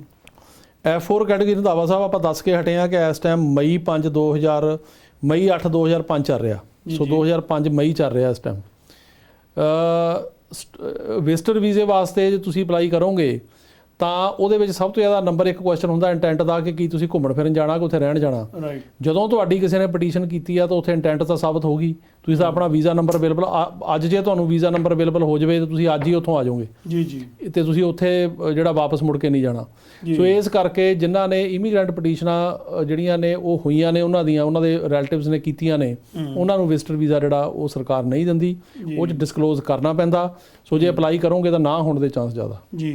ਅਗਲਾ ਸਵਾਲ ਹੈਗਾ ਜੀ, ਮੇਰੇ ਕੋਲ ਗ੍ਰੀਨ ਕਾਰਡ ਹੈ, ਜੇ ਮੈਂ ਇੰਡੀਆ ਜਾ ਕੇ ਕੋਰਟ ਮੈਰਿਜ ਕਰਵਾ ਲਵਾਂ ਫਿਰ ਜਦੋਂ ਅਪਰੂਵ ਹੋ ਜੇ ਤੇ ਵੀਜ਼ਾ ਵੀ ਲੱਗ ਜਾਵੇ, ਕੀ ਮੈਂ ਉਸ ਤੋਂ ਬਾਅਦ ਟ੍ਰੈਡੀਸ਼ਨਲ ਵਿਆਹ ਉੱਥੇ ਕਰਵਾ ਸਕਦਾ? ਨਹੀਂ, ਇੰਡੀਆ ਦੇ ਵਿੱਚ ਜੇ ਤੁਸੀਂ ਕਰਨਾ ਤਾਂ ਟ੍ਰੈਡੀਸ਼ਨਲ ਵਿਆਹ ਉਹ ਮੰਗਦੇ ਆ। ਸੋ ਉੱਥੇ ਜਿਹੜਾ ਹੈਗਾ ਕੋਰਟ ਮੈਰਿਜ ਵੀ ਜ਼ਰੂਰੀ ਆ, ਪਰ ਨਾਲ ਦੀ ਨਾਲ ਵਿਆਹ ਜਿਹੜਾ ਅੰਬੈਸੀ ਦੀ ਰਿਕੁਆਇਰਮੈਂਟ ਆ। ਸੋ ਜੇ ਇਕੱਲਾ ਹੀ ਤੁਸੀਂ ਕੋਰਟ ਮੈਰਿਜ ਕਰੋਗੇ ਤਾਂ ਉਹਨਾਂ ਨੂੰ ਉਹ 'ਤੇ ਹੋ ਸਕਦਾ ਵੀ ਡਾਊਟ ਹੋ ਜਾਵੇ ਵੀ ਜਿਹੜਾ ਟ੍ਰੈਡੀਸ਼ਨਲ ਵਿਆਹ ਨਹੀਂ, ਕਿਉਂਕਿ ਇੰਡੀਆ ਦੇ ਵਿੱਚ ਆਪਾਂ ਕੋਰਟ ਮੈਰਿਜ ਨਾਲੋਂ ਟ੍ਰੈਡੀਸ਼ਨਲ ਵਿਆਹ ਜ਼ਿਆਦਾ ਮੰਨਦੇ ਆ। ਜੇ ਉਹ ਹੋਇਆ ਨਹੀਂ ਹੁੰਦਾ ਤਾਂ ਉੱਥੇ ਕੋਈ ਵੀ ਯਕੀਨ ਨਹੀਂ ਕਰਦਾ ਵੀ ਇਹ ਵਿਆਹ ਹੋਇਆ ਕਿ ਨਹੀਂ ਹੋਇਆ। ਸੋ ਉਹ ਵੀ ਕਰਨਾ ਜ਼ਰੂਰੀ ਹੈ। ਦੋਵੇਂ ਜ਼ਰੂਰੀ ਹੈ। ਅਗਲਾ ਸਵਾਲ ਤੁਹਾਡੇ ਦਰਸ਼ਕ ਲਿਖ ਰਹੇ ਆ ਜੀ ਕਿ ਮੇਰੇ ਹਸਬੈਂਡ ਕੋਲ ਗ੍ਰੀਨ ਕਾਰਡ ਹੈ, ਉਹ ਨਵੰਬਰ ਵਿੱਚ ਇੰਡੀਆ ਗਏ ਸੀ, ਕੋਵਿਡ ਕਰਕੇ ਵਾਪਸ ਨਹੀਂ ਆ ਸਕੇ, ਉਹ ਕਿੰਨੀ ਦੇਰ ਉੱਥੇ ਰਹਿ ਸਕਦੇ ਆ? ਰੰਧਾਵਾ ਸਾਹਿਬ, ਰੂਲ ਤਾਂ ਹੈਗਾ 6 ਮਹੀਨੇ ਦਾ ਕਿ 6 ਮਹੀਨੇ ਦੇ ਵਿੱਚ ਮੁੜਨਾ ਚਾਹੀਦਾ। ਜੀ। ਪਰ ਜੇ ਕਿਸੇ ਵਜ੍ਹਾ ਕਰਕੇ 6 ਮਹੀਨੇ 'ਚ ਨਹੀਂ ਆ ਸਕੇ ਤਾਂ ਸਾਲ ਦੇ ਵਿੱਚ ਤਾਂ ਜ਼ਰੂਰੀ ਆਉਣ, ਕਿਉਂਕਿ ਐਕਸਟੈਂਸ਼ਨ ਉੱਥੇ ਸਾਲ ਤੋਂ ਉੱਪਰ ਨਹੀਂ ਮਿਲਣੀ। ਐਕਸਟੈਂਸ਼ਨ ਇੱਥੋਂ ਅਪਲਾਈ ਕਰਨੀ ਪੈਂਦੀ ਹੈ ਜਿਹੜੀ ਰੀਐਂਟਰੀ ਪਰਮਿਟ ਆ। ਜੀ। ਸੋ ਜੇ ਨਵੰਬਰ 'ਚ ਗਏ ਨੇ ਉਹਨਾਂ ਨੂੰ ਨਵੰਬਰ ਤੋਂ ਨਵੰਬਰ ਤੋਂ ਪਹਿਲਾਂ ਆਉਣਾ ਹੀ ਪਏਗਾ। ਜੇ ਨਹੀਂ ਆਉਣਗੇ ਤਾਂ ਫਿਰ ਉਹ ਇੱਥੇ ਵਾਪਸ ਨਹੀਂ ਆ ਸਕਦੇ, ਉਹਨਾਂ ਨੂੰ ਅੰਬੈਸੀ ਜਾਣਾ ਪਏਗਾ। ਅੰਬੈਸੀ ਤੋਂ ਫਿਰ ਉਹਨਾਂ ਨੂੰ ਸਪੈਸ਼ਲ ਪਰਮਿਸ਼ਨ ਲੈ ਕੇ ਆਉਣਾ ਪਏਗਾ। ਜੇ ਕੱਲ ਨੂੰ ਉਹਨਾਂ ਨੇ ਸਿਟੀਜ਼ਨ ਲੈਣੀ ਉਹਦੇ ਤੇ ਵੀ ਨਹੀਂ, ਸਿਟੀਜ਼ਨ ਤੇ ਤਾਂ ਫੈਕਟ 6 ਮਹੀਨੇ ਤੋਂ ਬਾਅਦ ਰੰਧਾਵਾ ਸਾਹਿਬ ਜੇ ਤੁਸੀਂ ਰਹਿ ਜਾਓ ਤਾਂ ਪੈ ਜਾਂਦਾ। ਪਰ ਜੇ ਐਕਸਪਲੇਨ ਕਰ ਦਿਓ ਸਿਚੁਏਸ਼ਨ ਆਪਣੇ, ਜਿਵੇਂ ਕਈਆਂ ਦਾ ਜਿਹੜਾ ਪਾਸਪੋਰਟ ਐਕਸਪਾਇਰ ਹੋ ਜਾਂਦਾ ਜਾਂ ਬਿਮਾਰ ਹੋ ਜਾਂਦੇ ਨੇ ਜਾਂ ਜਿਵੇਂ ਕੋਵਿਡ ਕਰਕੇ ਨਹੀਂ ਆ ਸਕੇ, ਉਹ ਤਾਂ ਮਾਫ ਹੋ ਜਾਂਦਾ। ਪਰ ਜੇ ਸਾਲ ਤੋਂ ਉੱਪਰ ਰਹਿ ਜਾਓ ਤਾਂ ਉਹ ਮਾਫ ਨਹੀਂ ਹੁੰਦਾ। ਗ੍ਰੀਨ ਕਾਰਡ ਜਿਹੜਾ ਉਹ ਤੁਸੀਂ ਸਾਲ ਤੋਂ ਉੱਤੇ ਰਹਿ ਕੇ ਤੁਹਾਡਾ ਗ੍ਰੀਨ ਕਾਰਡ ਹੀ ਖਤਮ ਹੋ ਜਾਂਦਾ। ਸੋ ਤੁਹਾਨੂੰ ਵਿਦਨ 1 ਈਅਰ ਮੁੜਨਾ ਪੈਣਾ। ਜੇ ਨਹੀਂ ਆ ਸਕੇ ਤਾਂ ਅੰਬੈਸੀ ਜਾਣਾ ਪੈਣਾ। ਉਹ ਜਿਹੜੀ ਅਮਰੀਕਨ ਅੰਬੈਸੀ ਆ ਉਹ ਡਿਸਾਈਡ ਕਰੂਗੀ ਤੁਹਾਨੂੰ ਐਂਟਰੀ ਦੇਣੀ ਆ ਕਿ ਨਹੀਂ ਦੇਣੀ। ਠੀਕ ਹੈ ਜੀ। ਅਗਲਾ ਸਵਾਲ ਸਾਡੇ ਦਰਸ਼ਕ ਲਿਖ ਰਿਹਾ ਜੀ ਕਿ ਮੇਰੇ ਬੱਚਿਆਂ ਨੇ ਅਸਾਈਲਮ ਕੇਸ ਲਿਆ ਹੈ, ਉਹ ਗ੍ਰੀਨ ਕਾਰਡ ਕਿੰਨੀ ਦੇਰ ਬਾਅਦ ਅਪਲਾਈ ਕਰ ਸਕਦੇ ਆ? ਮੇਰੇ ਕੋਲ ਕਹਿੰਦੇ ਵੀ B1 B2 ਵੀਜ਼ਾ ਹੈਗਾ, ਕੀ ਮੇਰੇ ਇੱਥੇ ਆਉਣ ਨਾਲ ਮੈਨੂੰ ਕੋਈ ਪ੍ਰੋਬਲਮ ਤਾਂ ਨਹੀਂ ਆਊਗੀ? ਨਹੀਂ, B1 B2 ਵੀਜ਼ੇ ਤੇ ਆ ਸਕਦੇ ਨੇ, ਪਰ ਜੇ ਉਹਨਾਂ ਦੇ ਬੱਚੇ ਇੱਥੇ ਲਿੰਕ ਹੋ ਸਕਦਾ, ਕਿਉਂ ਨਹੀਂ ਹੋ ਸਕਦਾ? ਕਿਉਂਕਿ ਜੇ ਉਹਨਾਂ ਦੇ ਬੱਚੇ ਇੱਥੇ ਹੈਗੇ ਆ ਤੇ ਉਹਨਾਂ ਨੇ ਕੱਢ ਲਿਆ ਉਹਨਾਂ ਦਾ, ਤਾਂ ਫਿਰ ਉਹਨਾਂ ਨੂੰ ਰੋਕ ਸਕਦੇ ਨੇ ਵੀ ਤੁਹਾਡੇ ਤਾਂ ਬੱਚੇ ਇੱਥੇ ਓਵਰਸਟੇ ਕਰਕੇ ਤੁਸੀਂ ਵੀ ਓਵਰਸਟੇ ਕਰਨਾ ਹੋਣਾ। ਕਿਉਂਕਿ ਮੈਂ ਅੱਗੇ ਦੱਸ ਕੇ ਹਟਿਆ ਕਿ B1 B2 ਦਾ ਇੱਕੋ ਹੀ ਕ੍ਰਾਈਟੇਰੀਆ ਵੀਜ਼ਾ ਦੇਣ ਵੇਲੇ ਵੀ ਤੇ ਐਂਟਰੀ ਦੇਣ ਵੇਲੇ ਵੀ। ਇੱਥੇ ਐਂਟਰੀ ਦੇਣਾ ਵੀਜ਼ਾ ਦੇਣਾ ਦੋ ਅੱਡ-ਅੱਡ ਗੱਲਾਂ ਨੇ। ਜ਼ਰੂਰੀ ਨਹੀਂ ਹੈਗਾ ਕਿ ਜਿਹਨੂੰ ਵਿਜ਼ਟਰ ਵੀਜ਼ਾ ਲੱਗਿਆ ਉਹਨੂੰ ਐਂਟਰੀ ਮਿਲੀ ਜਾਣੀ ਆ। ਤਾਂ ਹੀ ਇੱਥੇ 에ਅਰਪੋਰਟ ਤੇ ਉਹ ਆਪਣੀ ਜਿਹੜੀ ਇਨਸਪੈਕਸ਼ਨ ਕਰਦੇ ਆ, ਉਹਦਾ ਕ੍ਰਾਈਟੇਰੀਆ ਇਹ ਆ ਕਿ ਕੀ ਇਹ ਬੰਦਾ ਜੈਨੂਇਨ ਵਿਜ਼ਟਰ ਆ, ਇਹ ਮੁੜ ਕੇ ਜਾਊਗਾ, ਕੰਮ ਤਾਂ ਨਹੀਂ ਕਰਦਾ ਇੱਥੇ। ਸੋ ਜੇ ਉਹਨਾਂ ਨੂੰ ਇਹ ਲੱਗੇ ਵੀ ਇਹਦਾ ਕੰਮ ਕਰਨ ਗਿਆ ਜਾਂ ਇਹ ਰਹਿਣ ਗਿਆ ਤਾਂ ਫਿਰ ਉਹ ਵੀਜ਼ਾ ਜਿਹੜਾ ਹੈਗਾ ਜਾਂ ਐਂਟਰੀ ਡਿਨਾਈ ਹੋ ਸਕਦੀ ਹੈ। ਜੀ ਜੀ।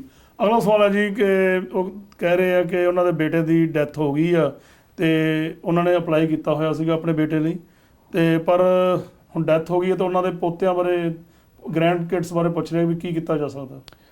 ਦੇਖੋ, ਇਹ ਬੜੀ ਅਨਫੋਰਚੂਨੇਟ ਸਿਚੁਏਸ਼ਨ ਹੈਗੀ ਰੰਧਾਵਾ ਸਾਹਿਬ ਅਮਰੀਕਾ ਦੇ ਕਾਨੂੰਨ 'ਚ, ਤੇ ਇਹ ਮਸਲਾ ਬਹੁਤ ਵਾਰੀ ਉੱਠਿਆ ਤੇ ਸਾਡੇ ਕੋਲੇ ਸਵਾਲ ਆਫਨ ਤਾਂ ਨਹੀਂ ਮੈਂ ਕਹੂੰਗਾ ਵੀ ਹਮੇਸ਼ਾ, ਪਰ ਸਾਨੂੰ ਮਹੀਨੇ 2 ਮਹੀਨੇ ਬਾਅਦ ਇੱਕ ਅੱਧਾ ਆ ਹੀ ਜਾਂਦਾ ਜੀ। ਹੁਣ ਇਹਦੇ 'ਚ ਇਹ ਆ ਵੀ ਜੇ ਹੁਣ ਕੋਈ ਪੇਰੈਂਟ ਆਪਣੇ ਬੱਚੇ ਲਈ ਅਪਲਾਈ ਕਰੇ, ਉਹ ਪੇਰੈਂਟ ਦੀ ਡੈਥ ਹੋ ਜਾਵੇ, ਜਾਂ ਜੇ ਆਪਣੇ ਬੱਚੇ ਲਈ ਅਪਲਾਈ ਕਰਦਾ ਉਹ ਜਿਹੜੀ ਬੱਚੇ ਦੀ ਡੈਥ ਹੋ ਜਾਵੇ, ਜਾਂ ਜੇ ਭੈਣ ਭਰਾ ਨੇ ਆਪਣੇ ਭੈਣ ਭਰਾ ਲਈ ਅਪਲਾਈ ਕੀਤਾ ਤਾਂ ਉਹਨਾਂ ਵਿੱਚੋਂ ਕਿਸੇ ਦੀ, ਜਿਹੜਾ ਇੱਥੋਂ ਵਾਲੇ ਭਰਾ ਦੀ ਹੋ ਜਾਵੇ ਜਾਂ ਇੰਡੀਆ ਵਾਲੇ ਦੀ ਹੋ ਜਾਵੇ, ਤਾਂ ਜਿਹੜੇ ਉਹਨਾਂ ਦੇ ਬੱਚੇ ਨੇ ਇੰਡੀਆ ਉਹ ਨਹੀਂ ਆ ਸਕਦੇ। ਜੀ ਜੀ। ਕਿਉਂਕਿ ਇਹ ਜਿਹੜੀ ਕੈਟੇਗਰੀ ਆ ਇਹ ਬਲੱਡ ਰਿਲੇਸ਼ਨ ਦੀ ਕੈਟੇਗਰੀ ਆ। ਜੀ ਜੀ। ਸੋ ਜਿਹੜਾ ਕੋਈ ਆਪਣੇ ਪੇਰੈਂਟ ਆਪਣੇ ਬੱਚੇ ਦਾ ਕਰਦਾ, ਉਹ ਲਾ ਉਹਦੇ ਬੱਚੇ ਨਾਲ ਹੀ ਉਹਦਾ ਬਲੱਡ ਰਿਲੇਸ਼ਨ ਮੰਨਦਾ। ਉਹਦੇ ਗਾਂ ਜਿਹੜੇ ਵਾਈਫ ਹੈ ਜਾਂ ਉਹਦੇ ਜਿਹੜੇ ਮਤਲਬ ਪੋਤੇ ਨੇ ਉਹਦੇ, ਜਾਂ ਕਹਿ ਲਓ ਬੇਟੇ ਦੇ ਬੇਟੇ, ਉਹਨਾਂ ਨੂੰ ਉਹ ਬਲੱਡ ਰਿਲੇਸ਼ਨ ਨਹੀਂ ਗਿਣਿਆ ਜਾਂਦਾ। ਜੀ ਜੀ। ਸੋ ਇਸ ਕਰਕੇ ਰੰਧਾਵਾ ਸਾਹਿਬ ਉਹ ਨਹੀਂ ਆ ਸਕਦੇ। ਤੇ ਇਹਦਾ ਕੀ ਹੋਰ ਕੋਈ ਸਬਸਟੀਟਿਊਟ ਕੀ ਹੈ? ਬੱਚੇ ਕੋਈ ਸਬਸਟੀਟਿਊਟ ਨਹੀਂ ਹੈਗਾ ਇਹਦਾ। ਇਹਦੇ 'ਚ ਆਮ ਤੌਰ 'ਤੇ ਅਸੀਂ ਦੇਖਿਆ ਵੀ ਇਹ 'ਚ ਕਾਮਯਾਬੀ ਨਹੀਂ ਮਿਲਦੀ। ਜੀ ਜੀ। ਉਹ ਇਸ ਕੈਟੇਗਰੀ 'ਚ ਨਹੀਂ ਆ ਸਕਦਾ। ਜੇ ਗ੍ਰੈਂਡ ਪੇਰੈਂਟਸ ਤੋਂ ਇੱਕ ਜਣਾ ਜੇ ਇੰਡੀਆ ਜਾ ਕੇ ਉਹਨਾਂ ਨੂੰ 2 ਸਾਲ ਉਹਨਾਂ ਨਾਲ ਰਵੇ ਤੇ ਕੋਈ ਚਾਂਸ ਹੈ? ਤੁਸੀਂ ਅਡਾਪਸ਼ਨ ਦੀ ਗੱਲ ਕਰ ਰਹੇ ਹੋ। ਅਡਾਪਸ਼ਨ ਦਾ ਲਾ ਇਹ ਹੈਗਾ ਕਿ ਪਹਿਲਾਂ ਤਾਂ ਜਾ ਕੇ ਤੁਸੀਂ ਅਡਾਪਸ਼ਨ ਕਰੋ। ਇੱਕ ਜਣਾ ਚਲੇ ਜਾਣ, ਕੋਈ ਜਾ ਕੇ ਅਡਾਪਸ਼ਨ, ਹਾਂ ਇੱਕ ਜਣਾ ਜਾਵੇ, 2 ਜਣੇ ਜਾਣ।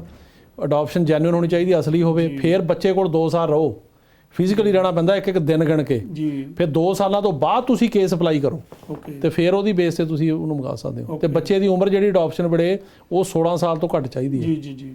ਹਾਂਜੀ ਤੁਹਾਡਾ ਬਹੁਤ ਬਹੁਤ ਸ਼ੁਕਰੀਆ ਸਰਦਾਰ ਜਸਪ੍ਰੀਤ ਸਿੰਘ ਜੀ, ਬਹੁਤ ਵਧੀਆ ਸਤਿ ਸ਼੍ਰੀ ਤੁਸੀਂ ਅਕਾਲ ਜੀ। ਜਿਹੜੇ ਜਵਾਬ ਸਾਡੇ ਦਰਸ਼ਕਾਂ ਦੇ ਦਿੱਤੇ ਆ।